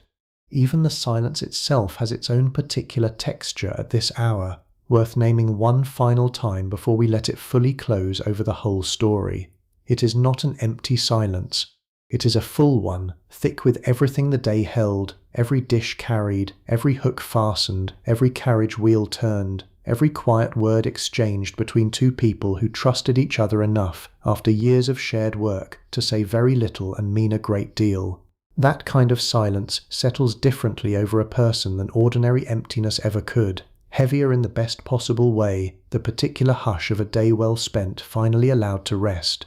Somewhere between all of this, the porcelain and the wine and the flowers and the careful, patient people who kept it all quietly running, there is a simple truth worth carrying with you now, past the last page of the story and into your own actual rest. Care, given well and given quietly, outlasts almost everything else it touches. The gowns have long since gone to dust, the guests are long gone too, but the shape of that care, offered so completely across one ordinary extraordinary weekend, has somehow reached all the way down to tonight, to you, lying wherever you happen to be lying, and settled, gently, into something very close to comfort. I think about all the ordinary mornings that must have followed a weekend like this one too. Quiet Tuesdays and Wednesdays when no guests filled the rooms at all, when the house simply existed for itself, or rather for the smaller, quieter household that lived inside it every single day of the year, not just the glittering 3-day stretches we have spent tonight exploring together. Alice still walked her gardens on those ordinary days. Ferdinand still wound his favourite clocks, still paused before his favourite paintings, still ate his simple breakfast alone or with only his sister for company, the whole enormous machinery of hospitality standing quiet and ready in the background, waiting patiently for whenever the next gathering happened to call it back into motion. There is something worth remembering in that too, I think, a reminder that even the grandest, most theatrical version of a life still rests, underneath all its performance, on countless smaller, quieter, entirely unremarkable days that nobody ever thought to write a single letter about at all. Let me leave you, tonight, with the image we opened on, because it deserves one final look now that you know everything sitting behind it. A house, calm and unhurried above its own hillside, while inside, nearly every part of it worked at once, invisible hands producing, out of nothing but careful attention and patient skill, an entire weekend of effortless seeming joy. I do not think that image is really about Waddesdon alone, if I am honest with you, and I do not think it was ever really about wealth alone either, however much wealth this particular story required to make its own specific kind of magic possible. I think it is about something rather more ordinary and rather more universal than that, the particular human effort that so often sits hidden behind anything that looks, from the outside, like it simply happened on its own. Somewhere in your own life, I suspect, there is a version of that porcelain man, counting something carefully so that someone else's evening could go smoothly, a version of Walter, carrying something valuable up a difficult path with more care than anyone watching would ever fully appreciate, a version of Alice, holding an entire complicated day in careful, distributed attention so that everyone around her could simply enjoy it without ever having to think about how it was made. You may have been the guest in this story at some point in your own life, arriving somewhere beautiful that someone else worked hard to prepare for you, and you may just as easily have been the household, working quietly behind some scene of your own so that someone else's evening, someone else's celebration, someone else's ordinary comfortable day could unfold without a single visible seam. Both roles are worth honouring, I think, and both deserve a little more attention than we usually give them. The effortless evening and the effort that produced it, the beautiful room and the hands that kept it beautiful, the porcelain that survived the whole long weekend, and the careful, patient man who made entirely certain that it did. Wherever you are lying tonight, whatever quiet hour has carried you this far into the story, I hope something of Waddesdon's own particular stillness has settled over you by now, the same stillness that settled over that house on Monday evening, more than a century ago, when the last carriage finally disappeared down the long avenue of trees, and the whole enormous, beautiful machine of hospitality was finally gratefully allowed to rest. Let your own body do the same thing now. Let whatever careful attention your own day required of you finally set itself down, the way Alice's own attention finally set itself down each night after the last guest had gone up to bed, the way the butler's own vigilance finally softened into that quiet cup of tea shared with the housekeeper before their own considerably later bedtime. You do not need to hold anything else tonight. The porcelain has been counted, the wine has been recorded, the last carriage has gone. The elephant stands silent in its corner, patient and unhurried, waiting for some future evening that is not tonight's concern at all. Somewhere above the darkened Buckinghamshire countryside, a house that looked, from a distance, entirely calm and unhurried the whole time, finally allows itself to be exactly that, calm, unhurried, and completely, peacefully still. Let sleep find you now the way it found every single person in this story eventually found it, gently, completely, without asking anything more of you at all. The house is settled, the weekend is over, and wherever you are, whatever quiet corner of the world is holding you tonight, you are, for now, exactly as safe and exactly as cared for as anyone who ever slept beneath those pale grey towers more than 100 years ago on a hillside in Buckinghamshire, in a house built, in the end, out of nothing more complicated than one man's patient, generous determination to make the people he cared about feel, for just a little while, completely and effortlessly at home. Carry this as the last image into sleep, simple and quiet and entirely at peace. A great grey house on a green hillside, towers softened now by darkness, every window finally gone dark except for that single low lamp near the front door, left burning through the night out of nothing more than old habit and old kindness, in case anyone anywhere in that vast, sleeping building should happen to need its small steady light before morning. Nobody does tonight. Every guest has gone home. Every servant has finally found their own narrow bed. Every treasure sits safely in its accustomed place, and every clock ticks on, patient and unhurried, toward a morning that is, for now, still comfortably far away. The house breathes slowly in the dark, the way you are breathing slowly now, and there is nothing left to prepare, nothing left to carry, nothing left at all to do tonight but rest. Rest now. Let the towers fade. Let the gravel avenue empty itself completely from your mind. Let the last candle gutter out somewhere far away, in a room you will never actually visit, in a century that has already gently let you go. The last light along the avenue has gone now, and the whole house, and the whole long, careful story we have shared tonight, finally rests.